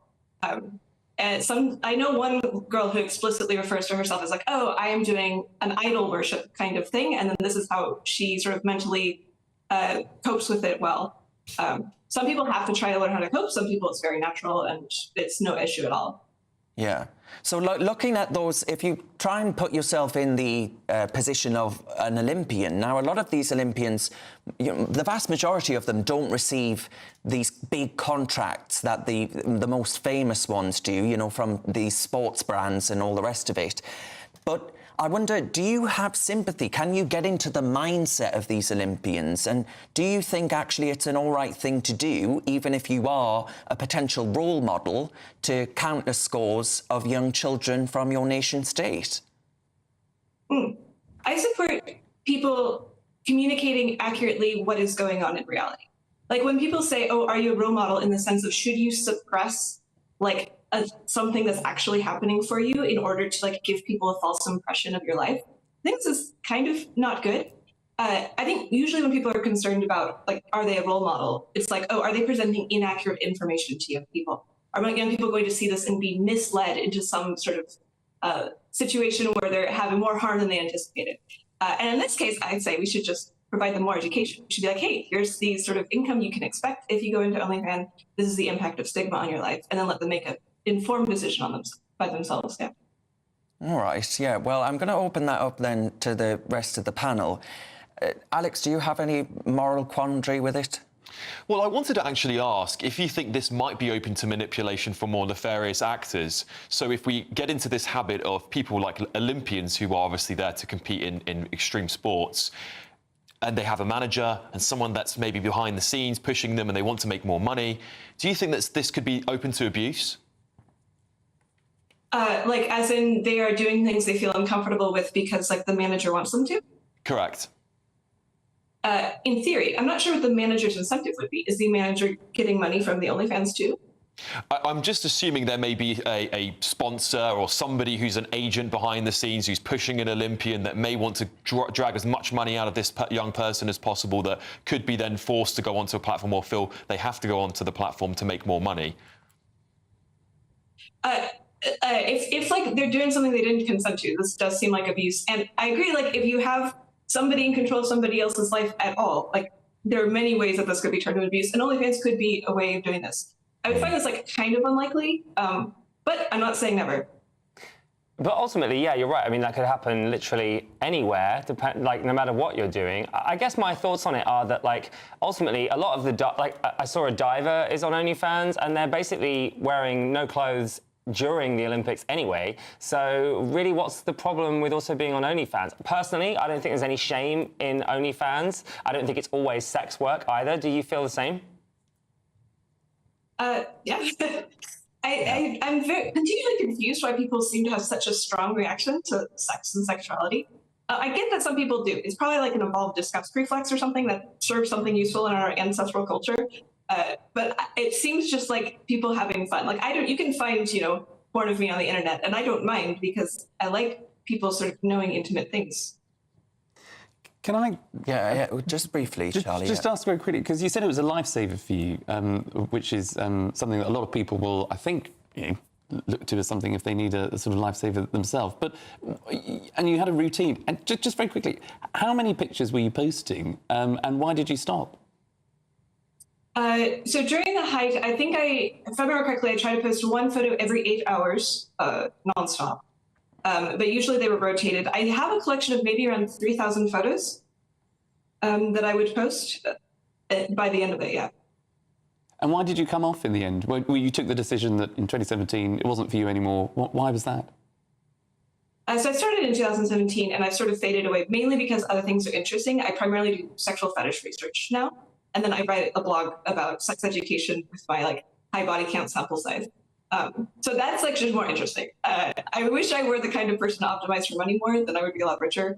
But there's nothing wrong with the thing itself, except it is the one thing I dislike about it most is that it feels dehumanizing to the men. All right. Yeah. And I support it existing, and I support people using OnlyFans. I think it's net beneficial, but there is a way where the way that the platform is structured causes me to feel a lack of I'm just treating the men as sort of a money funnel in a way that I don't like what it does to me psychologically long term. That's interesting. That's really interesting. Ayla, we'll have to leave that there, but thank you very much for giving us your insight and, of course, your company. Now, we're going to talk about this with the panel, and before I do that, Ayla mentioned something quite explicit during that interview, so if anyone was offended, we, of course, sincerely apologise. Now, Paula, would you do it? I wouldn't. The way I look is very different to how I am inside. I've actually been celibate for 2 years, so there's no way that I would show my private parts and to strangers. You're into dressage and all that, would you think less of an Olympian that did that? To be honest with you, I believe live and let live, but if I was an Olympian, I would make sure I would get brand deals, but instead of having to do OnlyFans if I was short of money. And you can't do both. So if they've got an agent, they should be trying to get them brand deals, because a lot of brands will stay well away from someone that's doing OnlyFans. So wouldn't you rather do brand deals? But I think of the diving team in particular, right? And then, because they were all pictured together with Tom Daley, posted a picture. Tom Daley makes good money. You see him on the tube, modelling for Gillette. They don't all have that platform, right? So yes. Is it wrong of them to seek income elsewhere. Maybe slightly what people wouldn't expect of me, but I actually think this is okay. I mean, he's actually not this young man. I don't know his name. I think it's Jack Laffer is his name. He's not posting anything explicit. He's just posting himself apparently more dressed up than he is in the Olympics. And what really worries me more than anything about all of this, well, first of all, everyone can choose what they want to do with their career. It's completely up to them. I'm a firm believer in that. But what really worries me is why are we not paying our athletes enough money for them to be able to afford to pursue this extremely important thing that they do to represent our country. I think that's the real travesty here. It's not about whether they're getting deals, it's about whether we're supporting them. And I think there's got to be more done to support struggling athletes, particularly people that might, do something groundbreaking for this country. There's a reason why we're constantly falling behind in things. It's because we're not investing in great people anymore. We've sort of lost our way in doing so, and therefore they're having to turn to OnlyFans. One of our GB News members says OnlyFans is digital prostitution. I mean, there is that point, That's Charlie. the thing, we don't know how far people are going. Like, people could say, I'm getting 10,000 a month, I'm just showing foot pictures. I doubt that very much. And a lot of people won't want to divulge. I don't know. I think you've probably got quite lovely feet, actually. All right. No, I don't think people will make that money just showing their feet. I think people are doing more than they're admitting. What possesses people to buy pictures of feet is absolutely bizarre. We're going to have to leave it there, Charlie. But still to come tonight, there are rumours sweeping the internet that JD Vance had sex with a couch and the nation's favourite chocolate bar will be revealed. But next, it's about to get personal as Alex Armstrong goes head-to-head with James Barr on whether a Pride event should have hosted a Toss a Milkshake at Farage event. Well, it's almost time for the Saturday Scrap. You're with the Saturday 5 live on GB News. GB News Breakfast, every day from 6 a.m. Meghan Markle has reportedly finished filming her new show for Netflix. It aims to celebrate the joys of cooking, gardening, entertaining and friendship.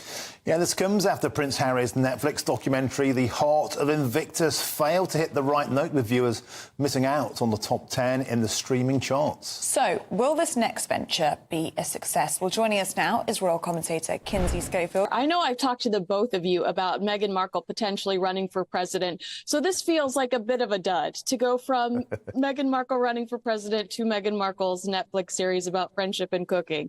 So she's wrapped this recent show. They rented a home near hers in Montecito so that as their cooking set. And they're saying that this is really make or break for Harry and Meghan when it comes to their Netflix contract. You think, Kinsey, it's fair to say that Meghan Markle has proved to be commercially a bit of a damp squib? Even in America, her native homeland, she's kind of Oprah without the audience when it comes to the cooking. Also, is she kind of, do you think... They saw her as the golden ticket, didn't they, to unlimited revenue, unlimited audiences, and it just hasn't happened. Look, I think Meghan is a beautiful woman, and I do think she's talented, but I think how you treat people is incredibly important. And not only was she rumored to have been cruel inside Kensington Palace with several bullying allegations, but here in the States, Archwell Productions, their audio section, their scripted section, they've gone through several employees. And I think it's a reflection on the way that people are treated there. And I think as a viewer, you might get that. You might feel that way, and maybe that is where the appeal has been lost. GB News, the People's Channel. Hi there, I'm Michelle Dewberry, and I'm going to take a second to tell you all about my show, Dubes & Co. We start off with the issues of the day. We then bring in both sides of the arguments. We get rid of the disrespect. And then you throw me into the mix. And trust me, I'll tell it exactly how it is. And then, of course, the magic ingredient, you at home. We mix it all together, and what have we got? In my opinion, the best debate show in town. Monday to Friday, 6 till 7 on GB News, Britain's news channel. Tune in to Friday Night Live with me, Mark Dolan. GB News royalty with your perfect start to the weekend. Lucky us. Feisty and fearless guests. Well, I'm a normal person, so ask me. Honest opinions that raises more questions than a Gary Barlow tax return. And a few surprises along the way. Might be cold in this studio. That is Friday Night Live with me, Mark Dolan. 8 to 9, only on GB News, the People's Channel, Britain's news channel. On Mark Dolan tonight, in My Big Opinion, the Olympic opening ceremony in Paris was a profound insult to Christians around the world, with a drag queen mocking Jesus Christ and the Last Supper. The war on Western values continues apace. And in My Take a 10, Prince Harry has taken self-pity to a new level in his latest TV interview. Sorry, Harry, you're famous. Get over it. Plus my pundits and tomorrow's papers. We're live at 9.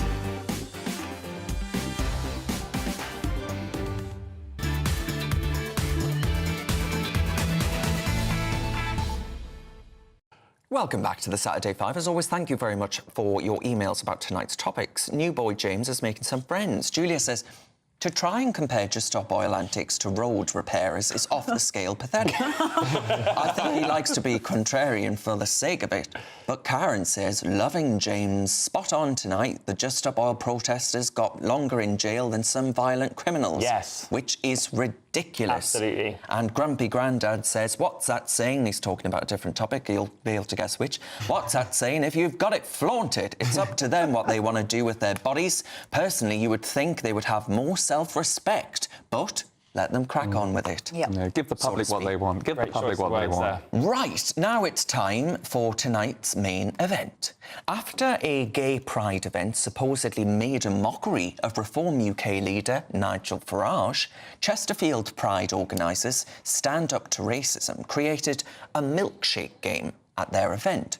Now, this milkshake game urged punters to toss a milkshake at a cardboard cutout of the party leader himself, which actually happened when he was campaigning this year. So I'm asking this question.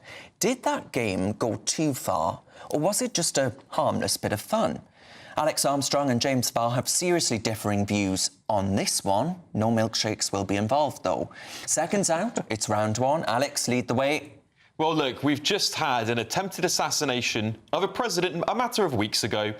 During our own election, we saw Nigel Farage, of course, pelted with that milkshake famously as he announced his candidacy and coming back as leader of Reform. He was then followed up with someone throwing more things at him on a bus. Not only that, but politicians in this country are constantly hounded. Just look at how other politicians were treated. Jess Phillips is a prime example of that. Not on the right wing as well. She's on the left. So we have a double standards, don't we? We have a double standards from the left. They don't mind it when politicians on the right that they disagree with are pelted, abused, had things thrown at them. But when it comes to their own, they all of a sudden up in arms about it. How could Jess Phillips be treated like this on her campaign trail? How has it got so bad? All this political violence. But they're the ones constantly inciting hatred. And what I think is hilarious is that this event is set up by none other than Stand Up to Racism. People who are trying to preach about equality, peace and inclusion for all are the exact proponents of the things that they don't like when it happens to their own. And for me, the hypocrisy is what stinks the most. We can trivialise these matters, but the reality is that someone, some wacko somewhere, will see this as a way to attack a politician they don't like. And I'm sick of political violence happening not just in our country, but across the West. And the left need to tone it down. Someone pass me a milkshake, please. I honestly, I think no one wants politicians or anyone to suffer violence. I think we all agree on that. No one should be, attacked. Nigel Farage should not have things thrown at him. But this is a bit of fun. And it's like saying we shouldn't play Grand Theft Auto because it's encouraging people to be violent, and it's not at all that. This is a game. Next, you'll be banning pin the tail on the donkey because you'll be worried that people will literally go around pinning tails on donkeys. As someone that has suffered domestic violence, which I'm doing an Edinburgh show about this summer, by the way, please come and see me, I can tell you that laughing at the terrible things that happen is a very important way of taking the shame and the violence out of things. So for me, the fact that this was to raise money for charity means it's completely OK. But can I just ask you, right, let's change the character, because this is obviously an attack on Nigel Farage himself and his politics. If I were to put someone on the LGBT community up there, let's use India Willoughby as an example, an activist for trans people, and I started throwing milkshakes and encouraged people en masse for charity to throw milkshakes at India Willoughby. Well, the context is missing there. What's missing about it? Well, there's no context for that. No one's thrown a milkshake at India Willoughby. If they had, I'm sure India Willoughby would be the first person to monetise that for charity. I highly doubt it. I highly doubt it. I think she'd be the first person to call the lawyers. And I think this is the problem, isn't it? If we're to twist the whole message here and turn it on the left and say it's one of your heroes, we're going to throw something out, then all of a sudden you don't like it. Look at the way J.K. Rowling's being treated. It's exactly the same thing here. She's your hero up until the minute you disagree with her.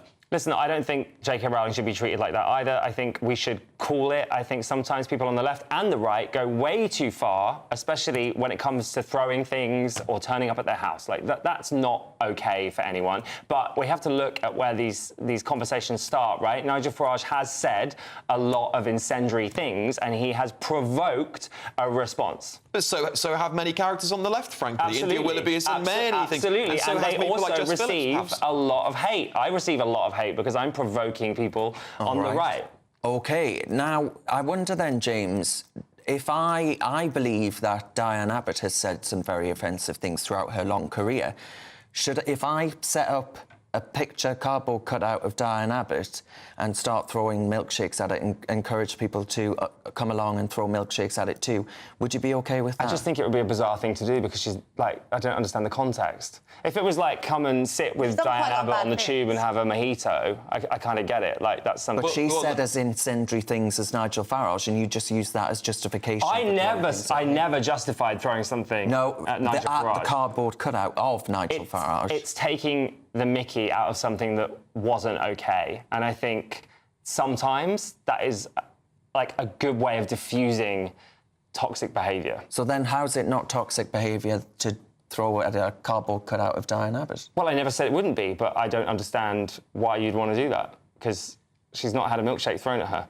Charlie? So I think that's the difference, I think. So, Nigel Farage was actually the victim of someone throwing a milkshake at him and a brick, as Alex went on to say. So I think it is a bit far-fetched to then say, well, just to sort of downplay it, we'll recreate it in some other form. I think it's a bit low rent. Well, no one should be throwing anything at anyone, ultimately. I'd rather they threw it at a cardboard cutout. But this is the problem, though, isn't it? About it when it happens to someone on the right.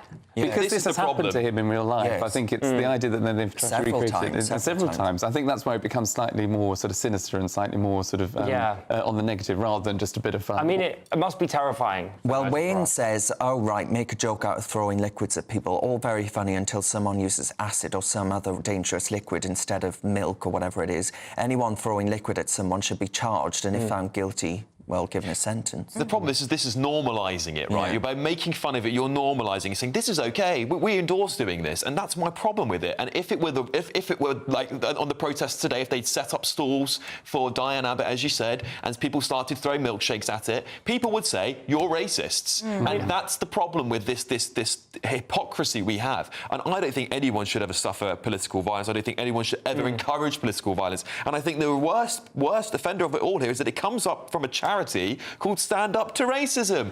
It's all about that, all that stuff. I think if you had if you did this with Trump and you recreated the horrible scenes that we saw recently, of course that would be awful too. So on some level, I do agree with you, but I think to get that upset about a cardboard cutout. OK, we'll leave that there. Thank you very much to the panel there and the debaters, of course. Still ahead, we answer all of your questions in Ask the Five, so do keep them coming in. But next, in Bunch of Five, just when we thought the US presidential election couldn't get any stranger, there's a baseless rumour sweeping the internet that Donald Trump's running mate, J.D. Vance, had sex with a couch. Just what on earth is going on here?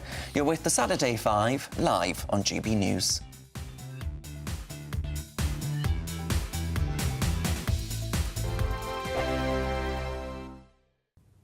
Hello, good evening and welcome to your GB News weather update brought to you by the Met Office. Well, it's been quite an unsettled start to the weekend, but as high pressure builds, we're going to see plenty of dry weather on Sunday. And that's because this weather front that's been affecting us today will generally fizzle out. And then we've got high pressure building into the Atlantic and moving its way across the UK for Sunday. Back to tonight, though, and any showers would generally be easing away, leaving a largely dry evening and staying largely dry overnight too. Plenty of clear spells, which means we're likely to see some mist and fog overnight, particularly in those rural spots. And that's where it's going to be feeling a little bit cooler too, but most towns and cities remaining in the low double digits.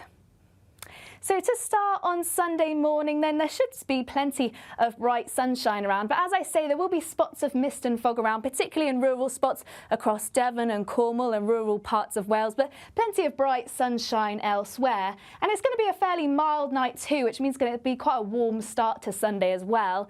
A bit more cloudy across northwestern parts of Scotland and in the north of Scotland too, and just a chance of a few showers feeding in here as well. But otherwise, for Sunday, as high pressure builds, there'll be plenty of dry, fine weather around, feeling very warm in some spots. But do take care as UV levels are expected to be quite high. Into the afternoon, though, we are going to see cloud build into the far northwest of Scotland and later on into western parts of Northern Ireland. So more in the way of hazy sunshine there. But elsewhere, where you do catch those prolonged sunnier periods, that's where it's going to be feeling warm. To start the new working week, there'll still be plenty of dry and fine weather around. A build of high cloud, though, which means there'll be more in the way of hazy sunshine. A different story in the northwest, though, as we continue to see that cloud build and thick enough to produce some spots of rain at times. And still plenty of dry weather into next week, but we could see a thundery breakdown from Wednesday onwards. Bye for now.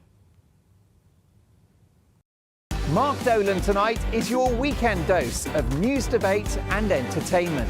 This sounds like a wild conspiracy theory. Don't miss My Big Opinion, Mark Meets and My Take at 10. Democracy is a funny old thing. And we don't do boring, not on my watch. I just won't have it. Go and get another glass of that bubbly, you've earned it. That's Mark Dolan tonight, Saturday and Sunday, 9 to 11, only on GB News, the People's Channel, Britain's news channel. Are the newspapers getting you down? My wife didn't divorce me that month. Struggling to separate the wheat from the chaff? I know that it's a bit of a circus at the best of times. Well, don't worry, Headliners has got you covered. We'll take the burden of reading the day's news, and if we get depressed, who cares? It's an occupational hazard, frankly. That's Headliners on GB News from 11 p.m. till midnight, and the following morning, 5 till 6 a.m. on GB News, the comedy channel. Nah, just kidding. Britain's news channel.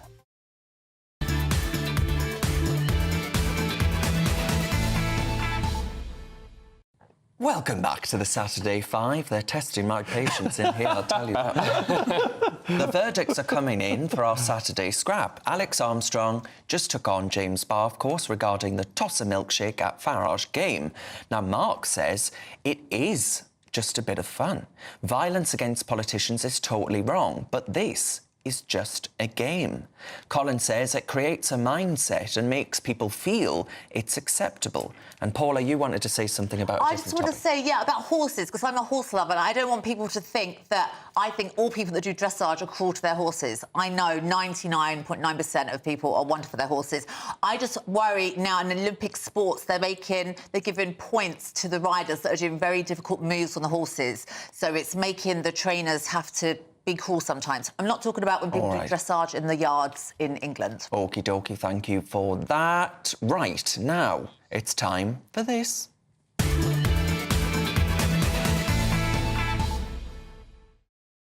Right, it's Charlie first. What have you got? Well, a bit of geopolitics, a bit of international relations, something you wouldn't understand, Darren, I don't think, more than not. Wow. A bit above your head. Well, I think, look, we've just had an election in this country, haven't we, where regardless of whether you voted Conservative, whether you voted Labour, you thought they should win, whether there's the new movement of reform, we're blessed that we have a democracy in this country, whatever form it takes. It is a democracy. We vote our leaders in.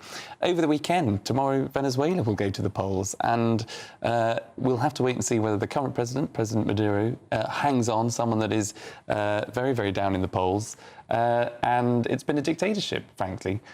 They've silenced opposition leaders. They've had to wheel someone else in to be the opposition coalition leader.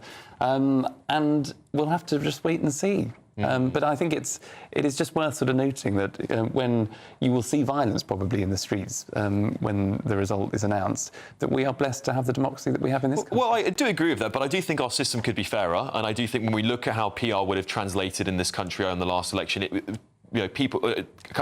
parties like Reform, who've got substantially more votes than other parties like the Liberal Democrats, but came up with 5 seats. Seems like we're doing ourselves an injustice to say our democracy is perfect.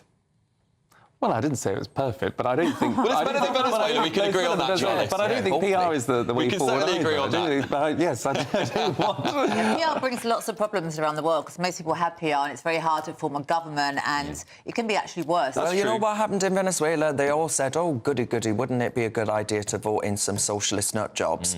And they'll nationalise our oil industries and all that, and that went very well for them, and that's exactly the kind of country that James wants to create.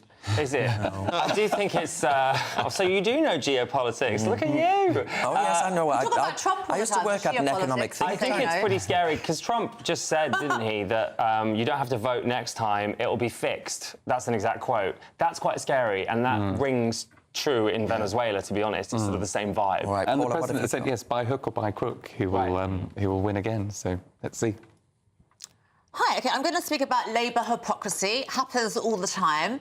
Labour were always harping on for about 5 years about the Conservative ministers taking private jets for business. But now Labour is in charge. He's decided to take a private jet for a jolly, will you believe, just to go to watch the football in Germany. Angela has been quoted as stating that the Tory MPs that fly around the world on private jets are just showing you how little respect that they have for the government, for the taxpayers' money. And now Keir is taking private jets, so has other ministers as well. So they're being hypocritical as per usual. Do you know what I think about this, Paula? If you don't, well, I'm going to tell you. Tell me. Because if they genuinely believed, you know, Wallace and Gromit there, Ed Miliband, he goes on about how much this is an emergency, right? Yeah. And that we need to do something about it, and otherwise the planet's just going to melt in a bowl of flames. If he genuinely believed that, he wouldn't be taking jets in the way he does. They think we're stupid. He'd be paddling to his summit that he wants to go to get across the ocean. You know, he wouldn't be saying, oh, well, you know, I've got to get there by hook or by crook, like Mr Maduro, and get to A to B. They would be saying, well, I've got to stay at home. Guess what? I'll open up Zoom. I'll do it that way instead. It's not an emergency. We're not all going to die. It's going to be fine. Yeah, and I just think it's crazy what Angela said, because she'll be hopping on the jet. Are you a meat eater, Paula? Do you eat meat? Do you know what? Recently, no, not Have you so stopped? much. Because you are, obviously, you love horses, but you I eat meat. do like a good steak sometimes, but I love chicken, I love fish, and I actually like corn. But this is the point, isn't it? You know, we can say we love animals, but then we'll eat them, and we can say we want to save the planet, and then we'll take... I don't particularly love cows. I don't mind eating one. And then we'll take a private jet, and... This is hypocrisy. We're all hypocrites, but ultimately... Well, no, Angela Rayner was the one that said the Tories taking all of the private jets, they're showing how little regard they have for the taxpayers' money. And now... Didn't Rishi Sunak take a helicopter from London to Portsmouth? Jolly, not even for a business trip. Didn't he literally just travel from Portsmouth to London in a helicopter? Well, I look forward to judging all of Sir Keir Starmer's trips. Well, Keir actually took a private jet to go to Wales when he was the deputy. Right. Thank you very much. Now, last week, in this very slot, actually, I discussed a poll about the nation's favourite biscuits. And this week, the story has moved on apace. Discount comparison website latestdeals.co.uk asked on Facebook, what is the worst chocolate bar? And boy, oh boy, they got quickly hundreds of responses. And Turkish Delight led the way as the most disliked ahead of Bounty bars. Quite right, too. Yeah. And Karamac's on there as well, I see. Oh, Karamak I love, but I hate Bounty and I hate Karamac's quite controversial. I don't mind Bounty either, they're sort of coconutty. Oh, you're welcome to them. Oh, you're welcome to... You love Kamala with the coconut tree. Enjoying your Bounty. Karamak, they're bringing it back out today because public wanted it. It was out of stock, they stopped making it, and now they're bringing more Karamak. Well, they didn't want it enough to buy it. Well, now they're bringing it back. Yeah. I mean, what's your favourite chocolate bar, James? I actually like a cream egg, which isn't really a chocolate bar. That's not a chocolate bar. Or a Yorkie, because obviously I'm so manly. Yeah, a Yorkie's fine. Not because... Oh, I like a nice picnic. A picnic? Yes, I do. Sorry, I think it's a gender. You're right, Mars bars for me. Mars bar. I love white chocolate, so I like the white cabbage cream eggs, or the white Kit Kats as well. Yeah. I'm making myself really hungry here, and I'm also realising I can't actually decide. Do you know what? I actually really like crunchy. Oh, no. They should make a white one. I smell don't like nice. that. Cinder toffee. Yeah. Oh, no. It reminds me of Beamish Museum, if anyone's ever been there. They make cinder toffee.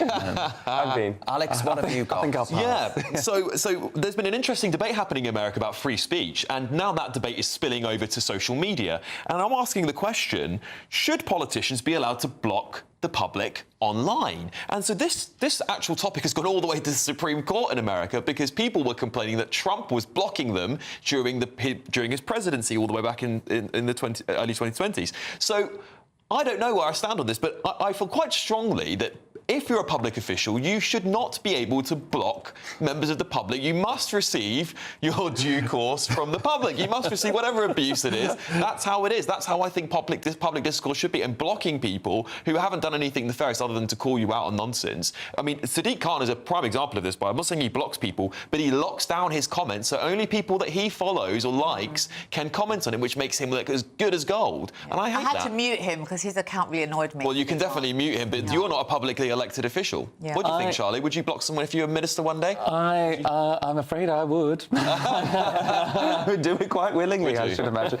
Yeah, because I think, look, most of the people that seem to be on, social media, you don't know if they're human. A lot of them could be bots anyway, just sort of firing off all kinds of things. And I think there are just other ways of communicating. You can still write a letter. You can still turn up to Parliament to demand to see your MP. And I just think, if you are the person that's got all the responsibility and the pressure of making the decisions, and you've got a family and you've got, threats or whatever it is, you don't need to be waking up to endless abuse day in, day out. And so I think you can just actually take great self-esteem and just picking up the phone and blocking that person with a smile on your face. I think. I block people all the time. But I think also a lot of MPs don't even run their own accounts. It's the assistants that are blocking people. They probably got like a sock account that they use and don't even have their real name. Darren, who's the most famous person that's ever blocked you? There must be a few. Charlie Rowley. Oh. I mean, I've got the collection of Owen Jones, but I've also just... Owen Jones hasn't blocked me, actually. Interesting. Do you know what? The mayor of West... she's not famous, but the mayor of West Yorkshire blocked me after I asked what she was doing about the Bratley Grammar School teacher. Tracy Brabin, who was on Curry, so... maybe she's famous in some way. I'm sure there are plenty. Actually, that girl from what's that Northern Irish, based in Londonderry show called Derry Girls. Derry Girls. Yeah. The actress in that, who was also in Bridgerton, she blocked me. Nicola Coughlan. Yeah. Well, I do have an announcement. I have been butter-blocked by Benjamin Butterworth. Oh. I've been blocked in real life because he's no longer here as well. So there we go. No, he is coming back. He is coming back. Apparently not with me. James, what about you? Who's the most famous person to block me? Yeah. I'd rather not say, actually. Okay, really, that bad? Right. What's your topic? Can we rule out that Trump's running mate, J.D. Vance, hasn't had sex with a couch? Can we rule that out? The Associated Press put out a story saying that he hadn't had sex with a couch and then had to delete the story because they couldn't rule out whether he had or not. And this all started because someone on Twitter posted saying that he had written about it in his 2016 memoir, but it turned out he hadn't. But I think he must have done. I mean, we've all had sex with a sofa.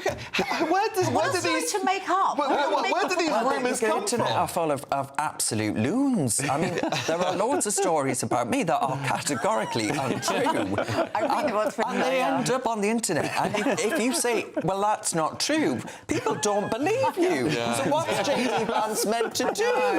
I have total sympathy for J.D. Vance and his sofa escapades, or lack of sofa escapades, but he strikes me as a thoroughly decent human being. There's nothing undecent about having sex with a sofa. In a glove. Oh, yeah, I mean, you've never pulled apart the two pieces. Maybe he was doing it for his OnlyFans to get a bit more money. Well, absolutely.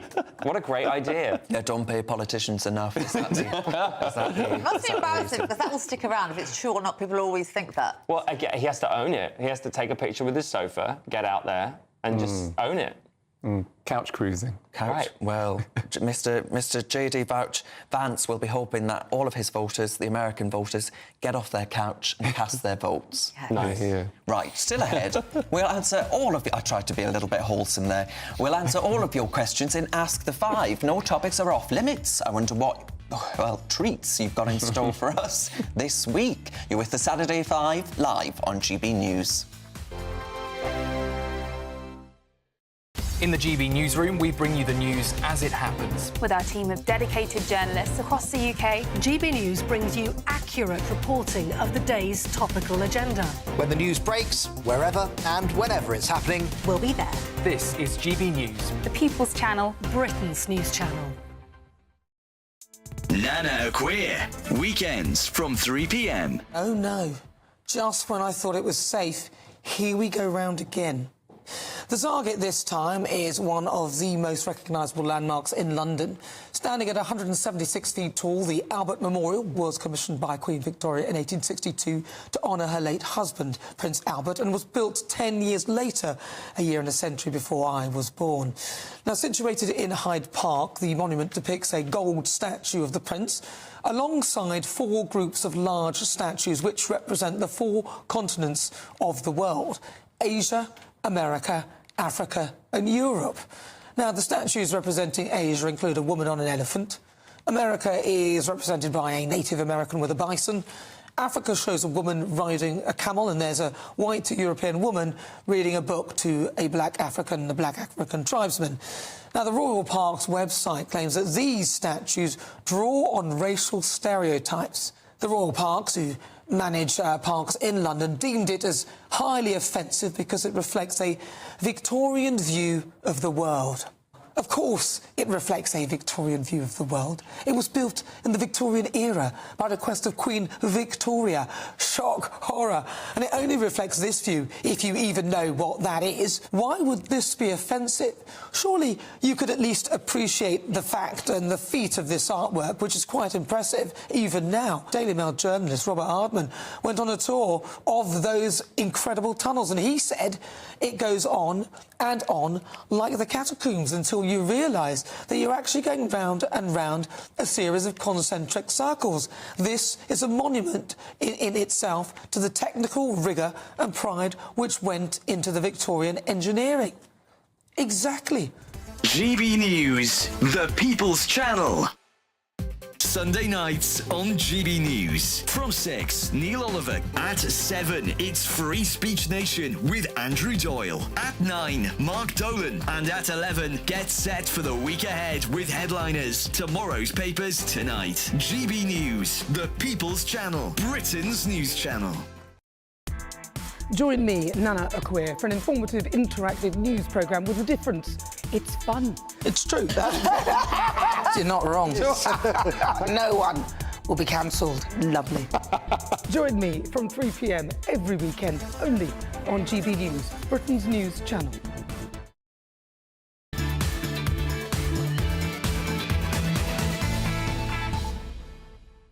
A very warm welcome back to the Saturday 5. As always, thank you very much for all of your emails and messages about tonight's topics.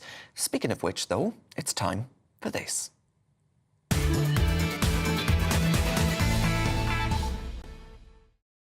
All right, let's cast our eyes upon what you've got in store for us this week. Caroline has written in. Good evening, Caroline. She says, hi, Fab 5.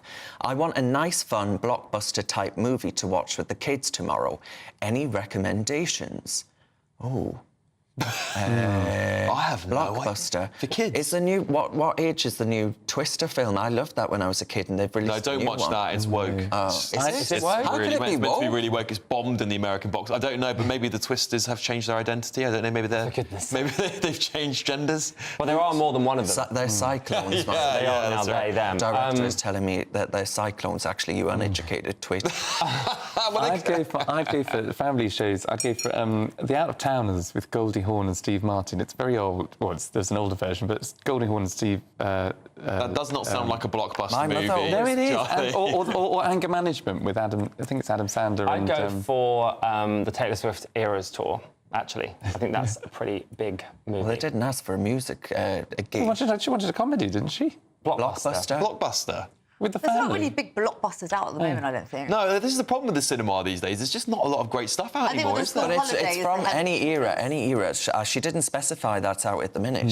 And she can watch it on streaming. Oh, well. The Saturday 5, love. That's Just get what the I would TV times. Go and just pick yourself. What decade are you from?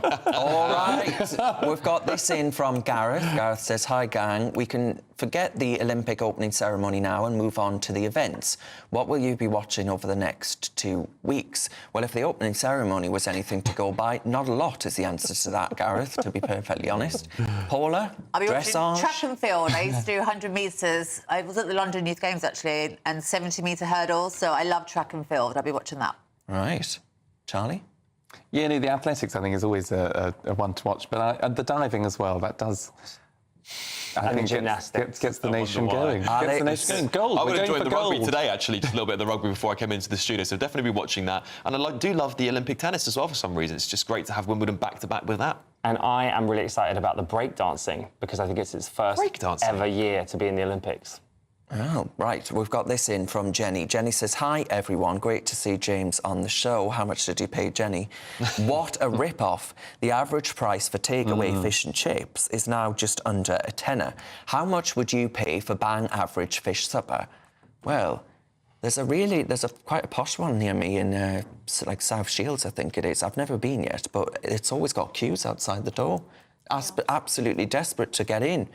I really like fish and chips, so, but I don't know how much is it these days? I used to order like fish burger a lot with fish burger with chips, mushy peas and gravy and curry sauce, and it costs £11 for delivery. Yeah, that sounds about right. We've got to actually pretty support good. fishing as an industry as well, right? I think that's, you know, supporting your local fish and chip shop. Because the French can't fish our fish anymore, so that's good for the time. For now. Well, for now. Sir Keir Starmer's on his way to give Emmanuel Macron a blank cheque saying fishy, fishy on Macron's dishy. That's coming. That's coming.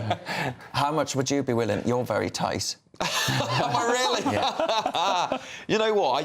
I don't think it should be over £5 personally for some fish and chips. Oh, that's way too low. But that's £5 for fish and chips. I mean, what are we talking about here? I mean, everyone seems to have gone mad and think that 12 quid's acceptable. The fisherman for fish can't and chips. even get his boat out to the sea. But this for is the £5. problem with inflation, isn't it? This is a cost of living problem. This is the problem with how we've managed our borders and how we've managed to deal with Europe going forward. You know, it's only going to get more expensive as half our fish go off to Macron, as you said. But I think £5 should be a reasonable fish and chips. OK, max 10 Not quid. in London. Not in London, of course, but most parts of the country are £5 should One be of our viewers says I can get fish and chips for £6.50. There you go. I don't know where you've been going for £5 fish and outside chips. the London bubble. Oh, please, how do you know our viewers not outside the London I'm bubble? sure they are.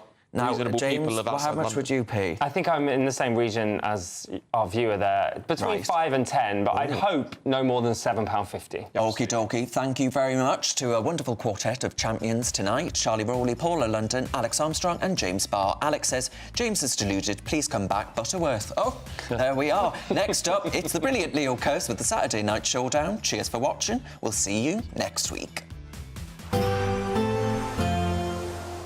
Warm feeling inside from Boxed Boilers, sponsors of weather on GB News. Hello, good evening and welcome to your GB News weather update brought to you by the Met Office. Well, it's been quite an unsettled start to the weekend, but as high pressure builds, we're going to see plenty of dry weather on Sunday. And that's because this weather front that's been affecting us today will generally fizzle out, and then we've got high pressure building into the Atlantic and moving its way across the UK for Sunday. Back to tonight, though, and any showers would generally be easing away, leaving a largely dry evening and staying largely dry overnight too. Plenty of clear spells, which means we're likely to see some mist and fog overnight, particularly in those rural spots. And that's where it's going to be feeling a little bit cooler too, but most towns and cities remaining in the low double digits. So to start on Sunday morning, then there should be plenty of bright sunshine around. But as I say, there will be spots of mist and fog around, particularly in rural spots across Devon and Cornwall and rural parts of Wales, but plenty of bright sunshine elsewhere. And it's going to be a fairly mild night too, which means it's going to be quite a warm start to Sunday as well.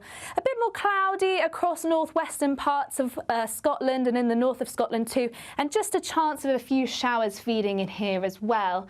But otherwise, for Sunday, as high pressure builds, there'll be plenty of dry, fine weather around, feeling very warm in some spots. But do take care as UV levels are expected to be quite high. Into the afternoon, though, we are going to see cloud build into the far northwest of Scotland and later on into western parts of Northern Ireland. So more in the way of hazy sunshine there. But elsewhere, where you do catch those prolonged sunnier periods, that's where it's going to be feeling warm. To start the new working week, there'll still be plenty of dry and fine weather around. A build of high cloud, though, which means there'll be more in the way of hazy sunshine. A different story in the northwest, though, as we continue to see that cloud build and thick enough to produce some spots of rain at times. And still plenty of dry weather into next week, where we could see a thundery breakdown from Wednesday onwards. Bye for now. Looks like things are heating up. Boxed boilers, sponsors of weather on GB News.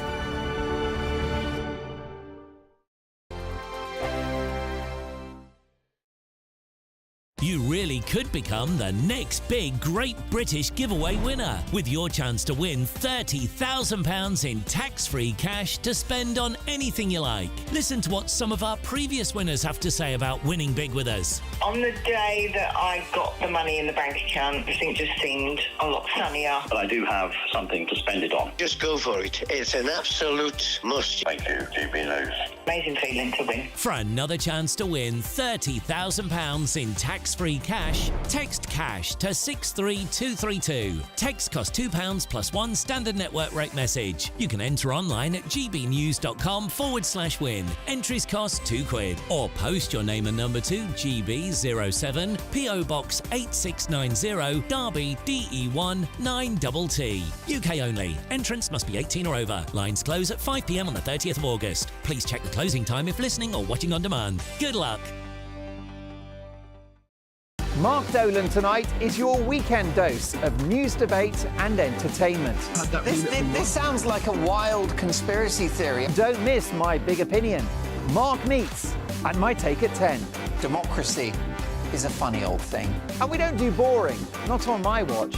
I just won't have it. Go and get another glass of that bubbly, you've earned it. That's Mark Dolan tonight, Saturday and Sunday, 9 to 11, only on GB News, the People's Channel, Britain's news channel. I'm Andrew Pearce. This is GB News, the People's Channel, Britain's news channel. Join me, Camilla Tominey, for a frank and honest discussion with those in power that cuts through the spin and gets to the heart of the issues shaping our nation. You haven't confirmed that you want to stand as leader, but you haven't ruled it out either. This report basically says that he's not fit to stand trial. Is he indecisive? Incompetent? I deliver the dose of reality Westminster needs. That's the Camilla Tominey Show at 9:30 every Sunday on GB News. The People's Channel, Britain's news channel. I'm Michael Portillo. This is GB News, the People's Channel, Britain's news channel. Are the newspapers getting you down? My wife didn't divorce me that month. Struggling to separate the wheat from the chaff? I know that it's a bit of a circus at the best of times. Well, don't worry, Headliners has got you covered. We'll take the burden of reading the day's news, and if we get depressed, who cares? It's an occupational hazard, frankly. That's Headliners on GB News from 11 p.m. till midnight, and the following morning, 5 till 6 a.m. on GB News, the comedy channel. Nah, just kidding. Britain's news channel. I'm Emily Carver. This is GB News, Britain's news channel.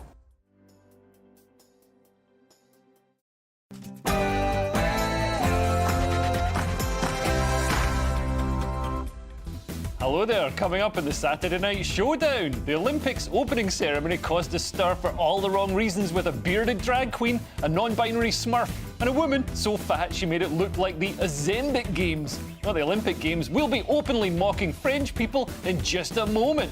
And Rochdale Police Station was surrounded by a mob of Muslims who pelted it with projectiles and tried to kick in the doors. I mean, it's not the worst thing Muslim men have done in Rochdale, but a week on from the Leeds riots, is anyone else a bit worried about parts of Britain succumbing to mob rule?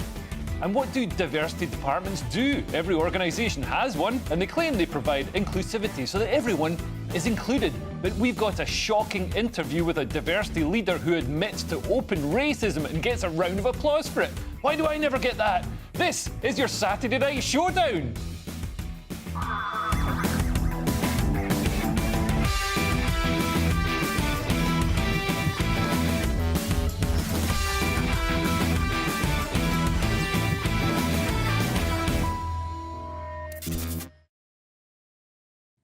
And discussing all tonight's topics with me are my brilliant panel. Joining me tonight are the comedians Bruce Devlin and Elle Burt. Look at them standing over there like a knobbly knee competition in Butlins. But first, let's get your latest news headlines from Sam Francis.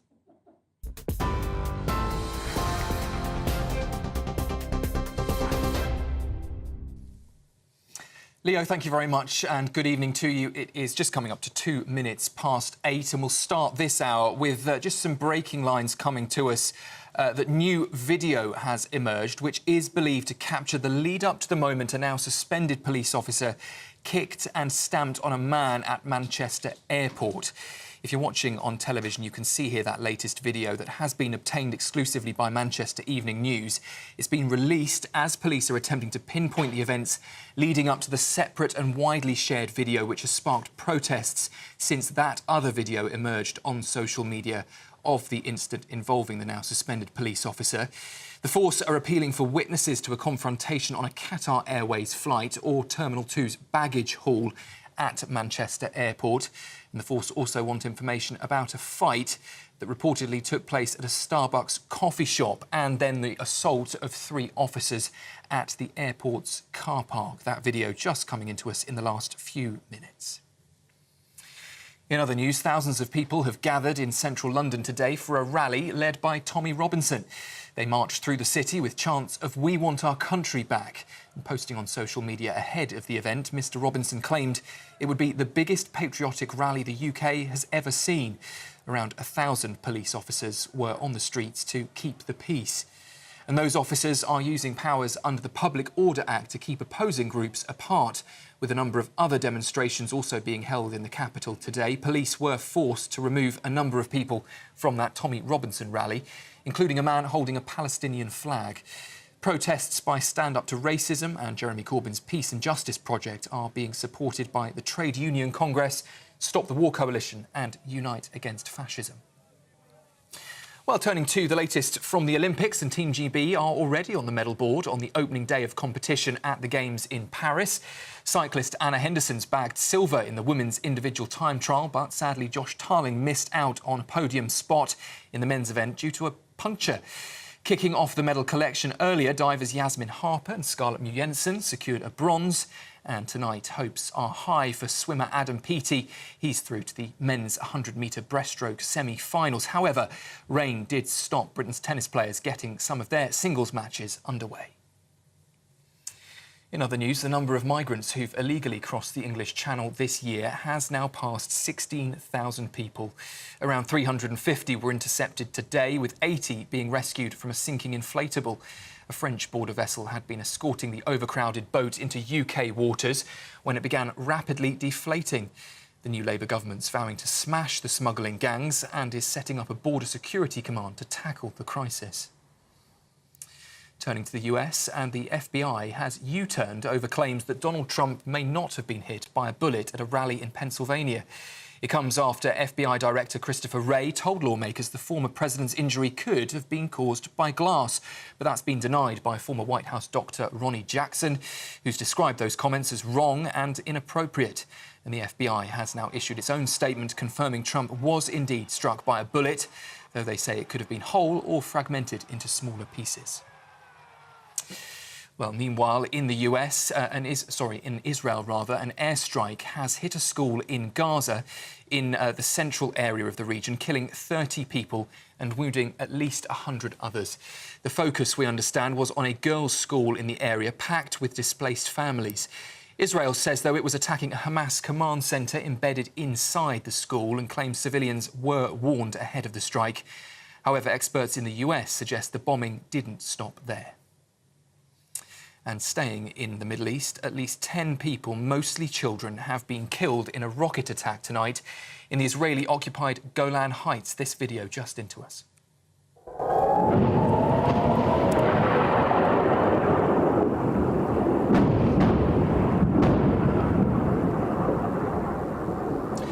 Well, as you can see and hear there, those rocket strikes hitting a football pitch in a village, with witnesses describing huge destruction and multiple fires breaking out.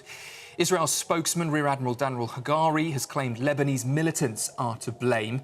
And the attack comes after an Israeli airstrike in Lebanon killed 3 members of Hezbollah. And finally, a common mouth bacteria can melt certain cancers, scientists have discovered. Researchers say that they were surprised to find that Fusobacterium was found to help with those with head and neck cancers. Viable cancer cells were found to be reduced by up to 99%, and it's now being keenly studied at various hospitals across London. Those are the latest GB News headlines for now. I'm Sam Francis, back with you in an hour.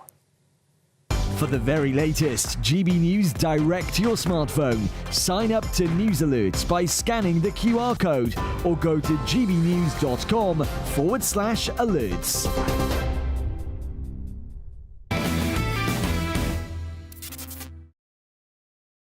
Thank you, Sam, and welcome to the Saturday Night Showdown. Joining me tonight are my brilliant panel of comedians looking like they just got off a yacht in an 80s pop video. It's Bruce Devlin and Elle Bert. How are you both doing? Good. How are you? I'm good, thanks. How are you? Good. Yeah, we enjoyed our holiday together, didn't we? We did. It was lovely. Yeah. Did you call each other to coordinate this? We've actually never met before until tonight. Yeah. Well, I hope wonderful things come from this union. Does anyone remember Eurotrash, the late-night show that featured the weirdest people Europe had to offer? Belgian bondage queens and men who dressed up as bears? Well, you might have thought it made a comeback if you were watching the Olympics opening ceremony last night in Paris. A bearded drag queen pranced like a drunk dad at a wedding. A non-binary smurf reclined in a bowl of salad. And a woman who has clearly never been near a salad was the centrepiece of a tableau that mocked the Last Supper. But by the looks of her, it wasn't her only supper. She's not Pontius Pilate. She's piled those portions on my plate. There's a real fall of the Roman Empire vibe to the Paris Olympics. When Commodus brings out the transgender Smurfs, you know you're about to get a javelin in the neck from a Visigoth. Apparently, police foiled several ISIS terror plots that were planning to attack the Olympics. There's no need. Terrorists can stay home and watch Western civilization willingly destroying itself. And this isn't what the Olympics is about. It's supposed to be about finding out which country has the fastest black people. It's not radical gender ideology and Christianophobia. I'm not even sure if that's a word, but I've made it up. Why do they only do this to Christianity? Can you imagine the uproar if they mocked an Islamic tradition such as the Hajj pilgrimage with Smurfs and drag queens? Heads would literally roll. Now, I've got to ask you both, I mean, did you watch the opening ceremony of the Olympics? Because I know in Britain, we're quite proud of 2012. We did quite a good job with the Industrial Revolution, the NHS, all portrayed. And this just isn't the same. This just seems to be revelling in degeneracy. So I didn't watch it last night, but I caught up today. Yeah. And the big question I had to ask, short one, why? Right? You know when you watch something and you go, but you know how good things are. Yeah. Like, you know when you walk through London and you see amazing Art Deco houses and you go, oh, didn't they do it well back in the day? And then you see some tripe that they built in the 70s and you're like, but you knew how houses were built. Yeah. You knew what good looks like, right? We've got that education. So why on earth did you do this? It doesn't make any sense, because it was horrid, it was offensive, it was basically everything that was bad. Yeah. They had a woman that looked like Ursula from Little Mermaid at the centre of it. It was just terrible. Bruce, what did you think? I thought the makeup application in particular was really poor. Did they do it with a shotgun? I don't know. They did it with a trowel, and I didn't think they did it with a lot of time. No, it didn't. It wasn't blended. It wasn't giving. It was patchy. Yeah. It was patchy because I expected the blue thing to come out of one of those silver domes. Right, yeah. You know, like, remember when George Dores and whoever, and they did MasterChef and then they ate someone's bum? Yeah. So I think that probably happened after. I mean, look at this blue Smurf. It's like a sort of bacchanalian, Moloch worshipping scene. It's absolutely insane. And some people were complaining that you could see the outline of his genitalia through I think that's the least of it. But yeah, and it doesn't. I mean, I don't understand what about this is French. It just this just looks like a weird acid flashback. As you mentioned, what London did, we had a whole history about it. We brought our culture, everything into it. At what point did France go? we're going to get a blue transgender Smurf to roll around in a salad. And the French people going, oh, yes, this is very prominent to our country. I think that's the big thing, that it didn't seem to be particularly authentically French. Yeah. Where were the men in stripy jumpers? The Onion Johnnies. Of onions. Yes, yeah. Where's the garlic? Yeah, where's the where were the baguettes? Where's the dog having a poo on a pavement? Where was Karl Lagerfeld? I said that earlier. There should have been a huge balloon, or Choupette, his cat. Yeah. And also, what officials describe as coordinated operations, fibre optic cables were subjected to arson attacks at strategic points to disrupt the trains taking people to the Olympic Games. Officials suspect that this isn't the work of ISIS or Russian agents, but is in fact left-wing radicals who are attacking the Olympics as a symbol of capitalism and to remind President Macron what they can do if he doesn't select a far-left Prime Minister. The sources said the attacks recalled similar incidents involving leftist activists, including an anarchist attack on overhead lines in 2008. I mean, I briefly wanted to mention this because, you know, they've foiled a lot of terror plots on the Olympics this year, but there was still this plot that took down a lot of the train lines. Well, there's a huge amount because the Eurostar's still not running fully, is it? So, I mean, it's coming over this way as well. So it's been a very well thought out campaign of terror. Almost as if people are on the inside and they know what they're doing. Now, moving on, it's Jover. Joe Biden, or whatever's left of Joe Biden, has officially dropped out of the running to be president. In his place, he's nominated the original DEI hire, Kamala Harris. The Republicans saw this as a gift. There was even speculation that Joe had done it deliberately to stitch up people in the Democratic establishment who forced him to stand down. Trump must be delighted. Kamala doesn't always make a lot of sense. Take a look at this. I think that, to be very honest with you, I do believe that we should have rightly believed, but we certainly believe that certain issues are just settled. Certain issues are just settled. Clearly we're not. No, that's right, and that's why I do believe that we are living, sadly, in real unsettled times. I have no idea what any of that meant. Kamala speaks with the grace and intellect of someone who can almost conceptualise how she'd feel if she hadn't eaten breakfast. And if you thought that was bad, take a look at this. Today is today. And yesterday was today, yesterday. Tomorrow will be today, tomorrow. So live today.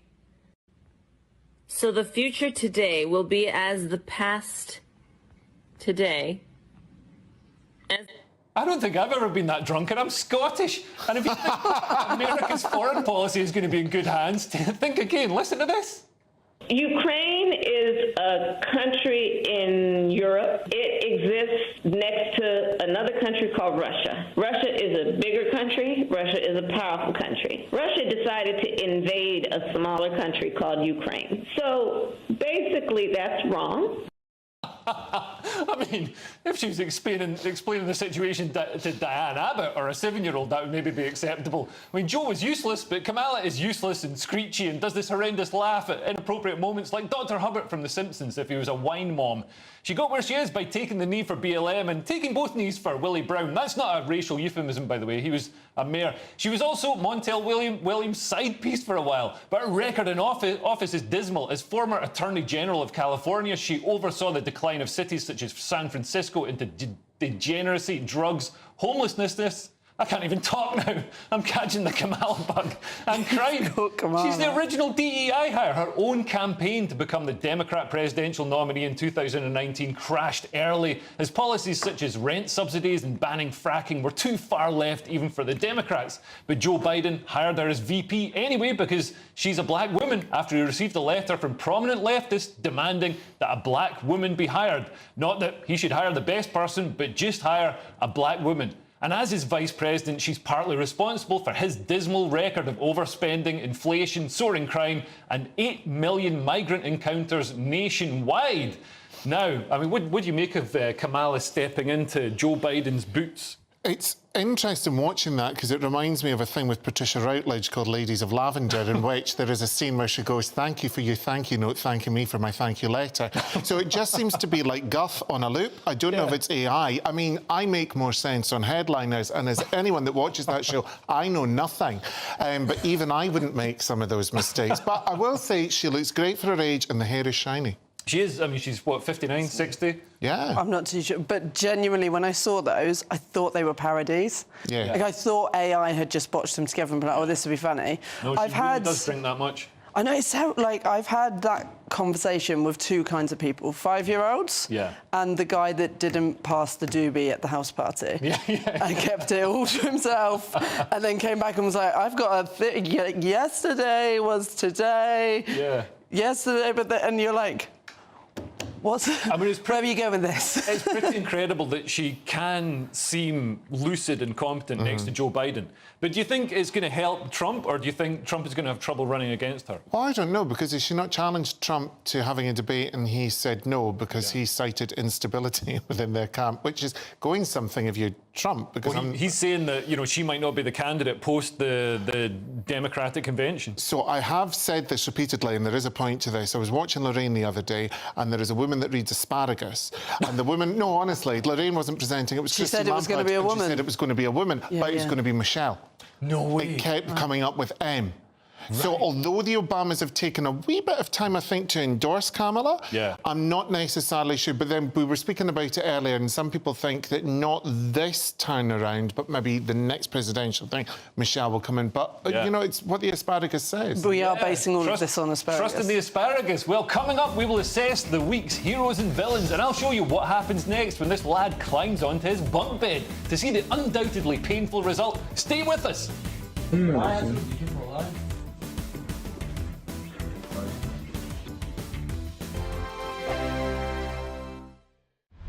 Britain's Newsroom. Weekday mornings from 9:30.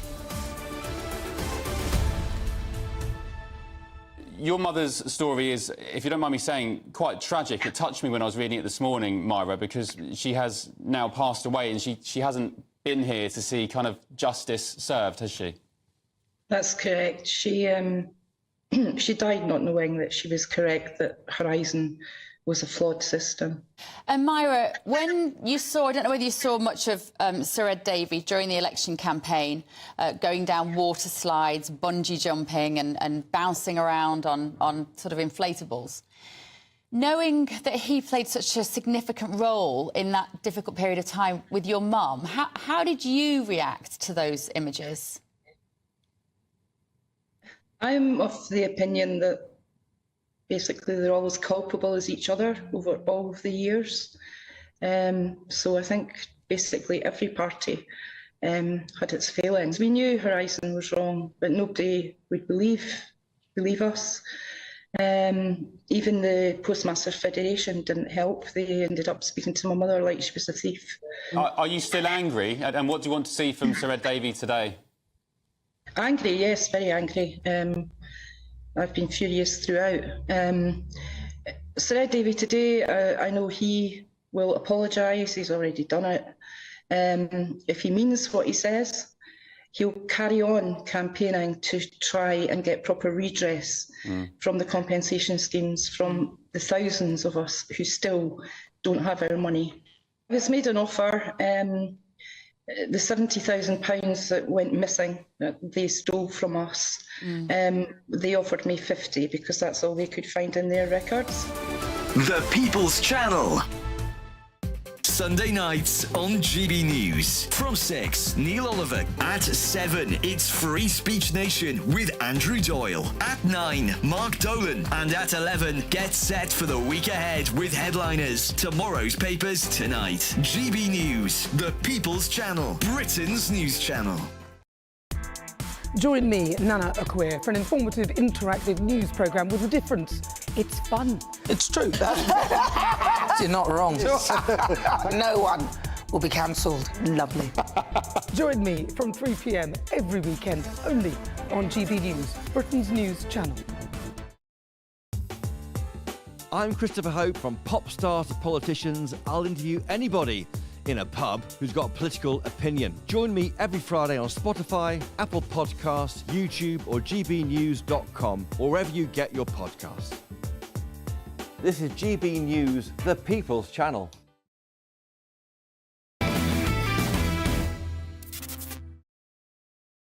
Welcome back to the Saturday Night Showdown. Cursed or Blessed is coming up, but first I promised I would show you what happened when that lad climbed onto his bed. Let's take a look.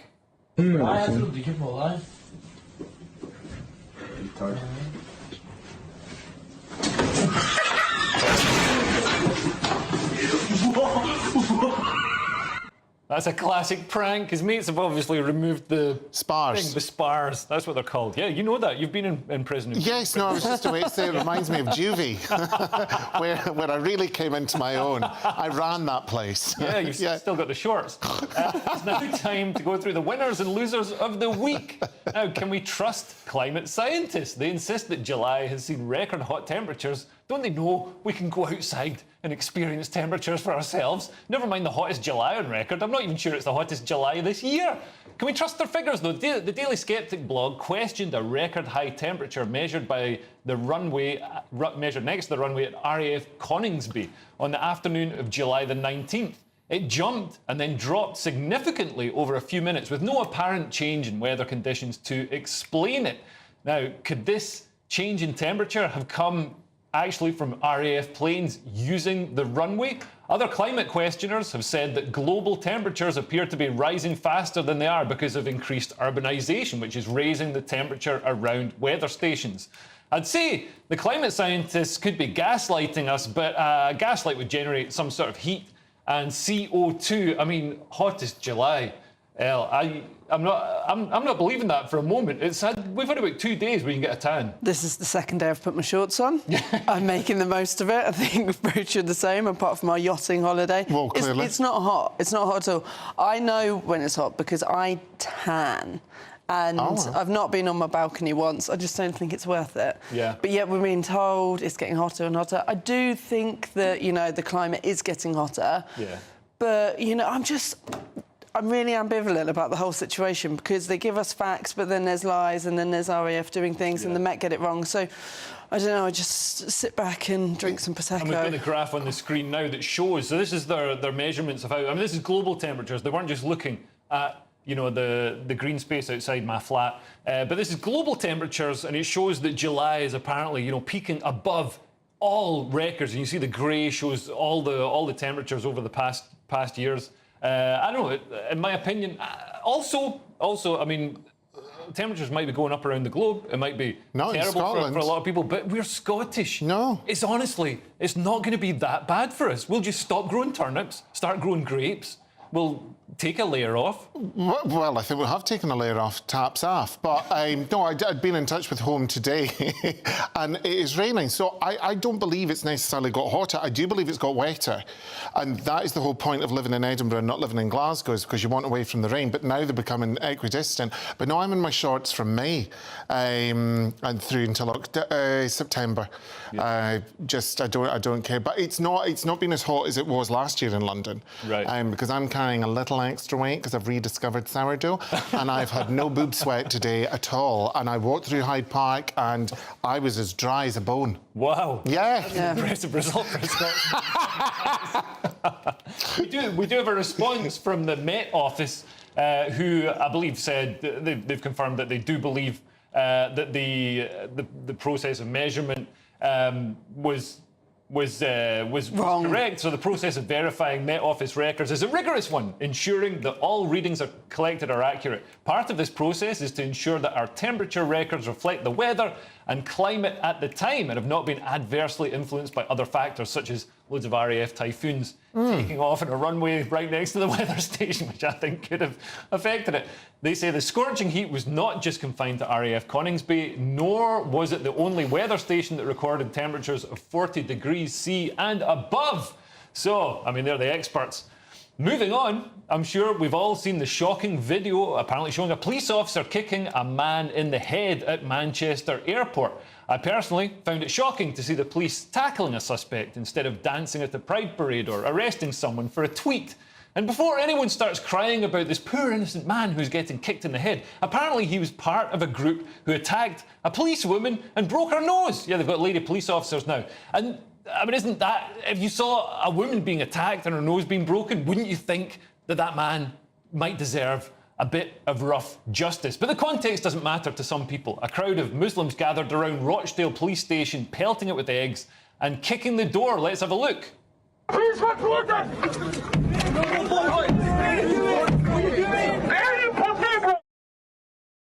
I haven't seen moves like that since I was at school and we put on a production of The Karate Kid. And here's the video of the egg throwing.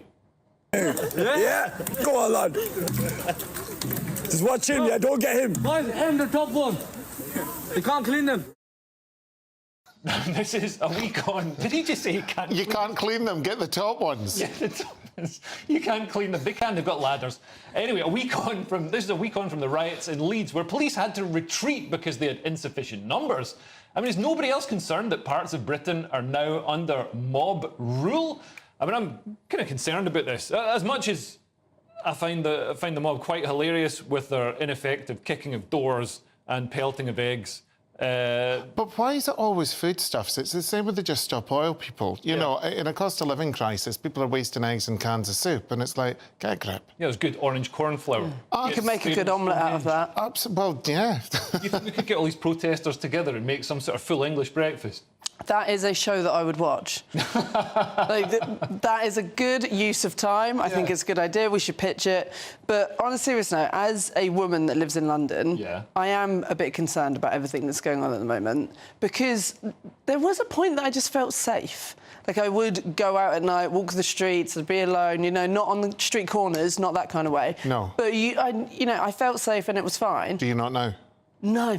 Really? No. Right. Okay. And I've had a few kind of interactions recently, and it's not necessarily that anything's happened, but it's like the way people look at you, or you think, do you know what, you wouldn't hesitate to do something. And when you see a man basically attack police officers and punch a female police officer in the face. Like, I don't have the powers that the police do. So if you're willing to punch a female police officer in the face, what are you going to do to me? And they're stood outside a police station pelting it with eggs. So I think they need to be prosecuted, and it needs to be hard, because otherwise they're just going to keep doing it. And it seems the police are, to a certain extent, don't have the powers, aren't equipped with the powers to deal with it. Send the army in. Yeah, they're running away in Leeds because they didn't have that. And the rioters, they burnt buses, they flipped police cars. But what if they decided to go, door to door, harming people or burning properties with people inside them? But but it's interesting what you say, that they can, arrest people for tweeting or social media comments, but when there's actual fisticuffs, for want of a better word, they seem to not be able to do anything. So it's a bit like the Inland Revenue. They go after the low-hanging fruit. Yeah, the low-hanging fruit we saw at the Paris Olympics ceremony. Blue Smurf. Now, Americans won't believe this, but in the UK, you have to buy a TV licence, which mainly goes to pay for the BBC. While this hasn't been introduced for other household appliances, there's no need to buy a microwave licence or a dishwasher licence. The people who enforce licence payment have all the empathy and tact of mafia enforcers. It was reported on GB News this week that a cancer patient was prosecuted and given a £120 fine for failing to pay for his TV licence fee while he was in hospital and receiving medical treatment. The man, who lives in Wales, was on a simple payment plan of £18.08 a month to pay for his TV licence. However, whilst he was undergoing surgery at the Royal Shrewsbury Hospital for prostate cancer, the direct debit did not go through. He said, "I didn't realise that my TV licence had been cancelled due to my bank not paying the direct debit whilst I was in hospital having surgery for cancer on December the 7th. It was the second operation for cancer in 12 months. This is in a letter that he explained to the court. It was seen by the Evening Standard, which outlined the mitigating circumstances. I mean, surely this guy has enough on his plate to deal with without having to worry about a direct debit. But that's the whole thing. How many times have you been in for an operation, whether you're a day patient or you're having a colonoscopy, and you're thinking, oh, could someone transfer over some money so that my direct debit doesn't bounce? Yeah. You're not really thinking about your credit rating, or you're hoping that you live. So I think, they need to relax. Yeah, we've had other cases like this, and apparently almost a third of women who are prosecuted who get criminal convictions in this country is for non-payment of the TV licence. So it's the only crime where women surpass men in prison. Oh, you need to do better.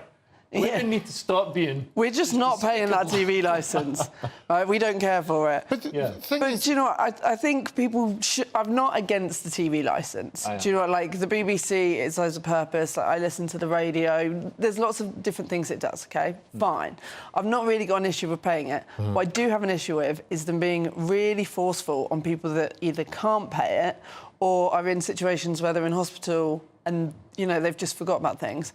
So just there needs to be some leniency with it and not send people to prison. Like, sending people to prison for not paying a TV licence is insane. Well, not everyone likes EastEnders. So, I mean, that could be your thing but in court. also an opt-out. Like, when we look at that, like, not everyone likes Netflix. I pay for Netflix. I use Netflix. Well, that's the thing. If the BBC is such a great institution, then surely people will be happy to pay for it. So they shouldn't be going after and prosecuting people who... Because I've had the people who haven't paid the TV licence in decades, and I've had them come round to the door and, you know, try and shake me down. And it's, you know, Netflix don't do that if you cancel your subscription. But also, I know people that absolutely love the BBC. Yeah. I know a few that used to work for it, and, you can't speak badly about the BBC around obviously, them. if I worked for it, I'd say it's great. So, but I also think certain people would opt into paying more.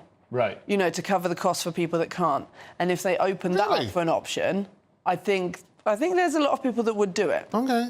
You know, would you want to pay more to cover, you know, Sally that lives on her own and can't even afford cat food? She hasn't even got a cat. I don't know what she's paying for cat food. I would pay more if they cancel doctors. I think that's a disgrace. Still. Anyway, next on the Saturday Night Showdown, Culture Corner Plus. Find out what happened next when Senate Majority Leader Chuck Schumer got really happy when talking about Kamala Harris. Join us after the break to see what happened. Now that the process has played out, from the grassroots bottom up, we are here today to throw our support behind Vice President Kamala Harris. Hello, good evening and welcome to your GB News weather update brought to you by the Met Office. Well, it's been quite an unsettled start to the weekend, but as high pressure builds, we're going to see plenty of dry weather on Sunday. And that's because this weather front that's been affecting us today will generally fizzle out. And then we've got high pressure building into the Atlantic and moving its way across the UK for Sunday. Back to tonight, though, and any showers would generally be easing away, leaving a largely dry evening and staying largely dry overnight too. Plenty of clear spells, which means we're likely to see some mist and fog overnight, particularly in those rural spots. And that's where it's going to be feeling a little bit cooler too, but most towns and cities remaining in the low double digits. So to start on Sunday morning, then there should be plenty of bright sunshine around. But as I say, there will be spots of mist and fog around, particularly in rural spots across Devon and Cornwall and rural parts of Wales, but plenty of bright sunshine elsewhere. And it's going to be a fairly mild night too, which means it's going to be quite a warm start to Sunday as well. A bit more cloudy across northwestern parts of Scotland and in the north of Scotland too, and just a chance of a few showers feeding in here as well. But otherwise, for Sunday, as high pressure builds, there'll be plenty of dry, fine weather around, feeling very warm in some spots. But do take care as UV levels are expected to be quite high. Into the afternoon, though, we are going to see cloud build into the far northwest of Scotland and later on into western parts of Northern Ireland. So more in the way of hazy sunshine there. But elsewhere, where you do catch those prolonged sunnier periods, that's where it's going to be feeling warm. To start the new working week, there'll still be plenty of dry and fine weather around. A build of high cloud, though, which means there'll be more in the way of hazy sunshine. A different story in the northwest, though, as we continue to see that cloud build and thick enough to produce some spots of rain at times. And still plenty of dry weather into next week, but we could see a thundery breakdown from Wednesday onwards. Bye for now. Welcome to State of the Nation, daily plunge into the stories shaping our country. I'm Jacob Rees-Mogg, and Monday to Thursday we bring you the insights, the facts, the truth about how our country is being governed. Because what happens in Downing Street matters down your street. Tune in to State of the Nation every Monday to Thursday, 8 to 9 o'clock. Only on GB News, the People's Channel, Britain's news channel. Mark Dolan tonight is your weekend dose of news, debate and entertainment. This sounds like a wild conspiracy theory. Don't miss my big opinion. Mark Meets and my take at 10. Democracy is a funny old thing. And we don't do boring, not on my watch. I just won't have it. Go and get another glass of that bubbly. You've earned it. That's Mark Dolan tonight, Saturday and Sunday, 9 to 11, only on GB News, the People's Channel, Britain's news channel.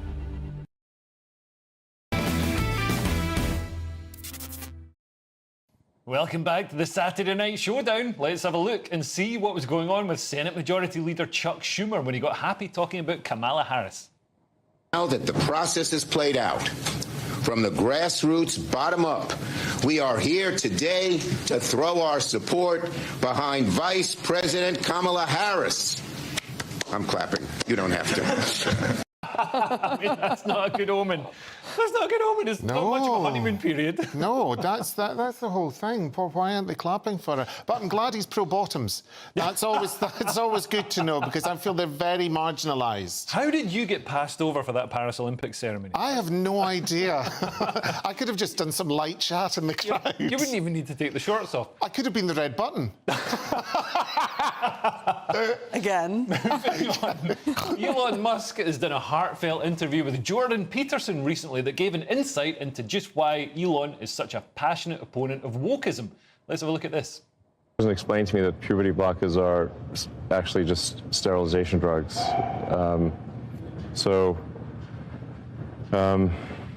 Anyway, and so I lost my son, essentially. They call it dead naming for a reason. Yeah, All right, so the reason it's called dead naming is because your son is dead.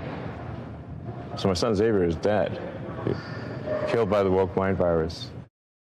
So his son, I mean, Elon was talking about his son who he said was autistic and gay, was sort of channeled into, railroaded into taking puberty blockers and transitioning. And he says it's not been the best outcome for him. So this is a subject that I feel really closely to, because I don't understand why we're telling children that they're born in the wrong body and why they need to amputate themselves in order to become their true selves. So when I was a kid, we were told, all bodies are right. Yeah, I was in Scotland, so they were obviously wrong. There was a lot of disgraceful bodies. Oh, yeah, it's... It's absolutely insane. I wanted to be a boy when I was a kid. Right. I did. All of my friends were boys. I was a full tomboy. Like, I came out as straight to my parents. Do you know, like, that's, wow. That's the level that I was at. Like, if I wasn't up a tree, I was on my bike, I was doing boy stuff, like the stereotypical things. But then, like, I grew up, surprise, surprise, I'm a heterosexual woman. Because what did I go through? Puberty. I was a teenager. I grew into myself. And now I love to put on a dress and heels and go and strut myself. But I also love to put on a tool belt and go and hit a wall. It doesn't matter. It doesn't matter what I do. I'm still a woman. But at no point did anyone say to me, oh, I think you're stuck in the wrong body. Because if they had, I'd probably be Elliot today, because I would have just listened to them and gone, yeah, that's it, I'm in the wrong body. I'm definitely a boy, it's all wrong. So this puberty blocker thing, it's insane. Everyone needs to go through puberty to become adults, and that's staff it. at the Tavistock Gender Clinic even joked about how they were erasing a generation of gay young people. But there is such a thing as gender dysphoria. Yeah. Yes, there is. But it's not across the board. It's not... And in a lot of cases, it's resolved by puberty, as well, rather than, giving kids drugs and hormones and puberty blockers. Yeah. No, I mean, yeah, no, I agree. I don't know. I think it must be difficult. I think it must be really difficult if you're a parent of a child and your child goes through that. That must be... But also, I don't think giving the incorrect hormones to any child or adult is ever a good move. No. We're basically giving anyone drugs that they're not supposed to take is never going to be positive. And I've been to enough house parties to tell you that. But basically, we should just be telling every child, do you know what, you're perfect, exactly the way you are. Yeah. That's fine. Right, Jimmy likes to play with dolls and he likes pink. That's absolutely fine. Let Jimmy do that, but Jimmy's still a boy. Yeah. Let's not cut his willy off and put him on a lifelong series of drugs, because it's not going to help. Then we're just going to have a messed up adult. Sounds like common sense. A new disability-inclusive pride flag has been launched. The creator of the intersex-inclusive pride flag, Valentino Vicchetti, has now incorporated the disability flag in the shape of a heart into the inclusive pride flag. Take a look at this, which begs the question, why did the pride flag exclude disabled people up until now? Oh my God, can we tear down all previous iterations of the pride flag as ableist? I mean, do you think the pride flag is getting out of control? It seems to be spreading beyond representing lesbian, gay and bisexual people to represent all kinds of identities and straight fetishes and disabled people and I think races. it's just going to be a multicoloured blob soon. Yeah. And I don't know, what does the circle mean? The circle, it means, is it asexuals or something like that? Something like that. Let's go with something. But the thing is, the badges are just going to get bigger and bigger and bigger to the point where people will probably have an imbalance thing. They'll have something wrong with their spine because they're trying to keep the massive and then up. that'll have to go on the flag as well. Spinal bending due to wearing a pride flag. Yeah, well, yeah, spinal bending. I'm consider that stolen. I think they need to start taking the crayons away. It's got out of hand. But I went to Philadelphia Pride last year, and there was loads of different flags, right? And I started it as like a bit of a joke to myself, and I was talking to people going, oh, what's this flag? What's this flag? And it's so weird, like, you've got the lesbian flag, the non-binary, the asexual. But what I didn't understand is back in the day we had the pride flag. It was the 6 stripes, and that was it. Yeah. And it was inclusive. And that flag represented everyone. meant everyone. And it was like, do you know what? It doesn't matter who you are or what colour you are or who you want to love. That's fine. You're included in this flag. Yeah. And then by dividing it up, they've actually excluded everyone and put them in their own little subgroups, which are all fighting each other. Exactly. So when they added chevrons, I think they added a black and brown chevron to bring represent in people of colour. Yeah, people of colour. But they were already in it. But the stripes didn't represent colour. There aren't yellow people and purple people. Well, no, Andrew Doyle does a whole host of material about that. There is no one that's mauve or yellow or any of that kind of stuff. More's the pity. I would like to meet someone mauve. There was a blue person in Paris last night. Yeah, but I don't think they were authentically blue. That wasn't a good shade on them. Under these lights, I think we can maybe achieve it. Now, moving on, actor Richard Ayoade has defended Graham Linehan, known affectionately as Glinner. He's the creator of comedy classics such as Father Ted and The IT Crowd, which Ayoade starred in. Ayoade described Linehan as a man of great principle. Now, Linehan has been widely cancelled for his stance on gender ideology and support for biological reality. Glinner is opposed to giving children drugs, hormones, puberty blockers and unnecessary surgery, which, as we've already discussed, sounds like common sense. But it made Glinner very unpopular with ugly blue-haired communist freaks who everyone listens to for some weird reason. Praising Glinner is a ballsy move for Richard Ayoade, who's previously criticised by women like me for praising Graham Linehan's book Tough Crowd, which details Graham's travails with cancel culture. Glinner's gender-critical stance has since been vindicated by the Cass Review. Yeah, it turns out that drugging and castrating children isn't such a good idea. Who could have guessed? And now Glinner is enjoying a renaissance, and only millennial freaks who take all their cues from fat they-thems on Threads think he's on the wrong side of history. Now, are you delighted to see Glinner being accepted back into the fold and making money and making comedy again? I am. Like, he was a fantastic comedy writer. He stood up for women's rights. Yeah. Because it's the ever-long argument. Apparently, just being pro-women is anti-trans. Yeah. So therefore, if you're pro-trans, you must be anti-women. But no one's ever sort of putting those together, and it's always women that lose. So, if, like, the Olympics is on at the moment, we've got male athletes that want to be women, so they go and do that. It's not a retirement plan for men to just go along and go from like 600th in the men to #1 in women because you're not a woman. And it's the whole thing about gender reality. Like, I do not care what anyone wants to dress like, how they want to act, their favourite hobbies. Sitting on this panel. Yeah. We want to dress the same today, that's fine. But at the end of the day, a man is a man and a woman is a woman. So that's just the reality. And when you take away that and you remove safeguarding, it's always going to be women that lose. Yeah. And he announced this early on and said it's only going to get worse. And for some reason, he got cancelled because everyone was too scared to stand up to the blue-haired people. Yeah. And now I think the tide's changing. Yeah, and like you say, I mean, sanity is coming back. Standing up for women doesn't necessarily mean that you're anti-trans. Many of us managed to be anti-women and anti-trans. Well, there you go, and well done you. But I think it will be interesting to see if Richard is then cancelled by casting directors and whatever, coming out in support of someone who tends to like, gave him his big break. Yeah, and that's why I really respect Richard Ayoade's cojones for coming out and sticking to his principles. I think that's, you know, in 10 years' time, when everybody's looking back on this, people are going to respect him for that. Yeah. And they respect him for it now. Anyway, next in the Saturday Night Showdown, we've got an epic clown world for you this week. Plus, I'll show you what really happened when Donald Trump took to the stage to give a speech. Find out how it went down in a moment. Don't go anywhere. Take a look at what happened. Martin Daubney, weekdays from 3 p.m.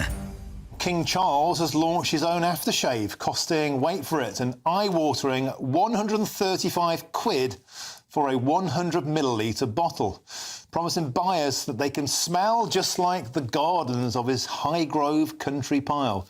Now, this is something that Meghan Markle would do, surely not the King. Is this a case of King Charles selling out, watering down the brand, just like Meghan? Well, join me now to discuss this is the royal broadcaster, Helena Chard. Helena, welcome to the show. Martin, often on the hi. show, we've had a pop at Meghan Markle, the Sussexers, for selling out, for flogging strawberry jam, and now the King is flogging Pong. Is this really the right royal thing to do?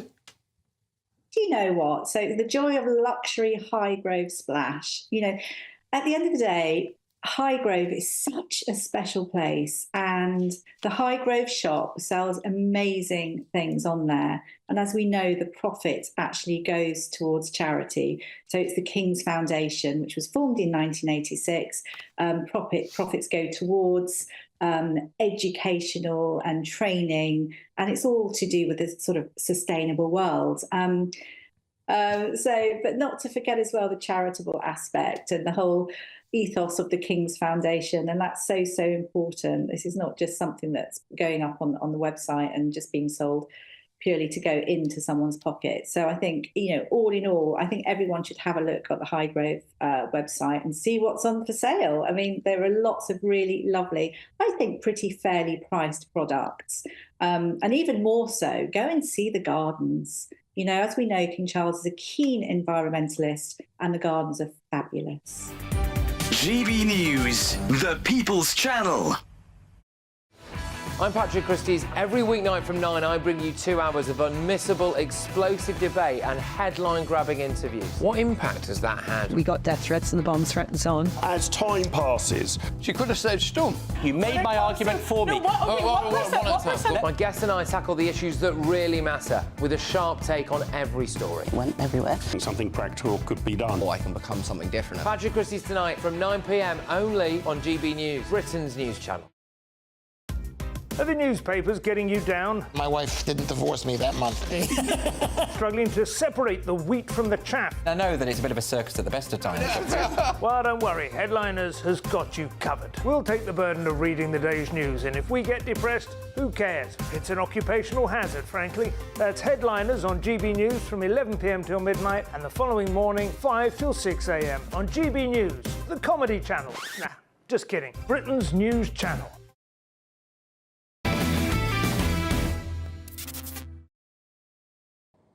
Welcome back to the Saturday Night Showdown. An epic clown world is coming up, but first I promised I would show you what happened when Donald Trump took to the stage to give a speech. Let's take a look. Take a look at what happened.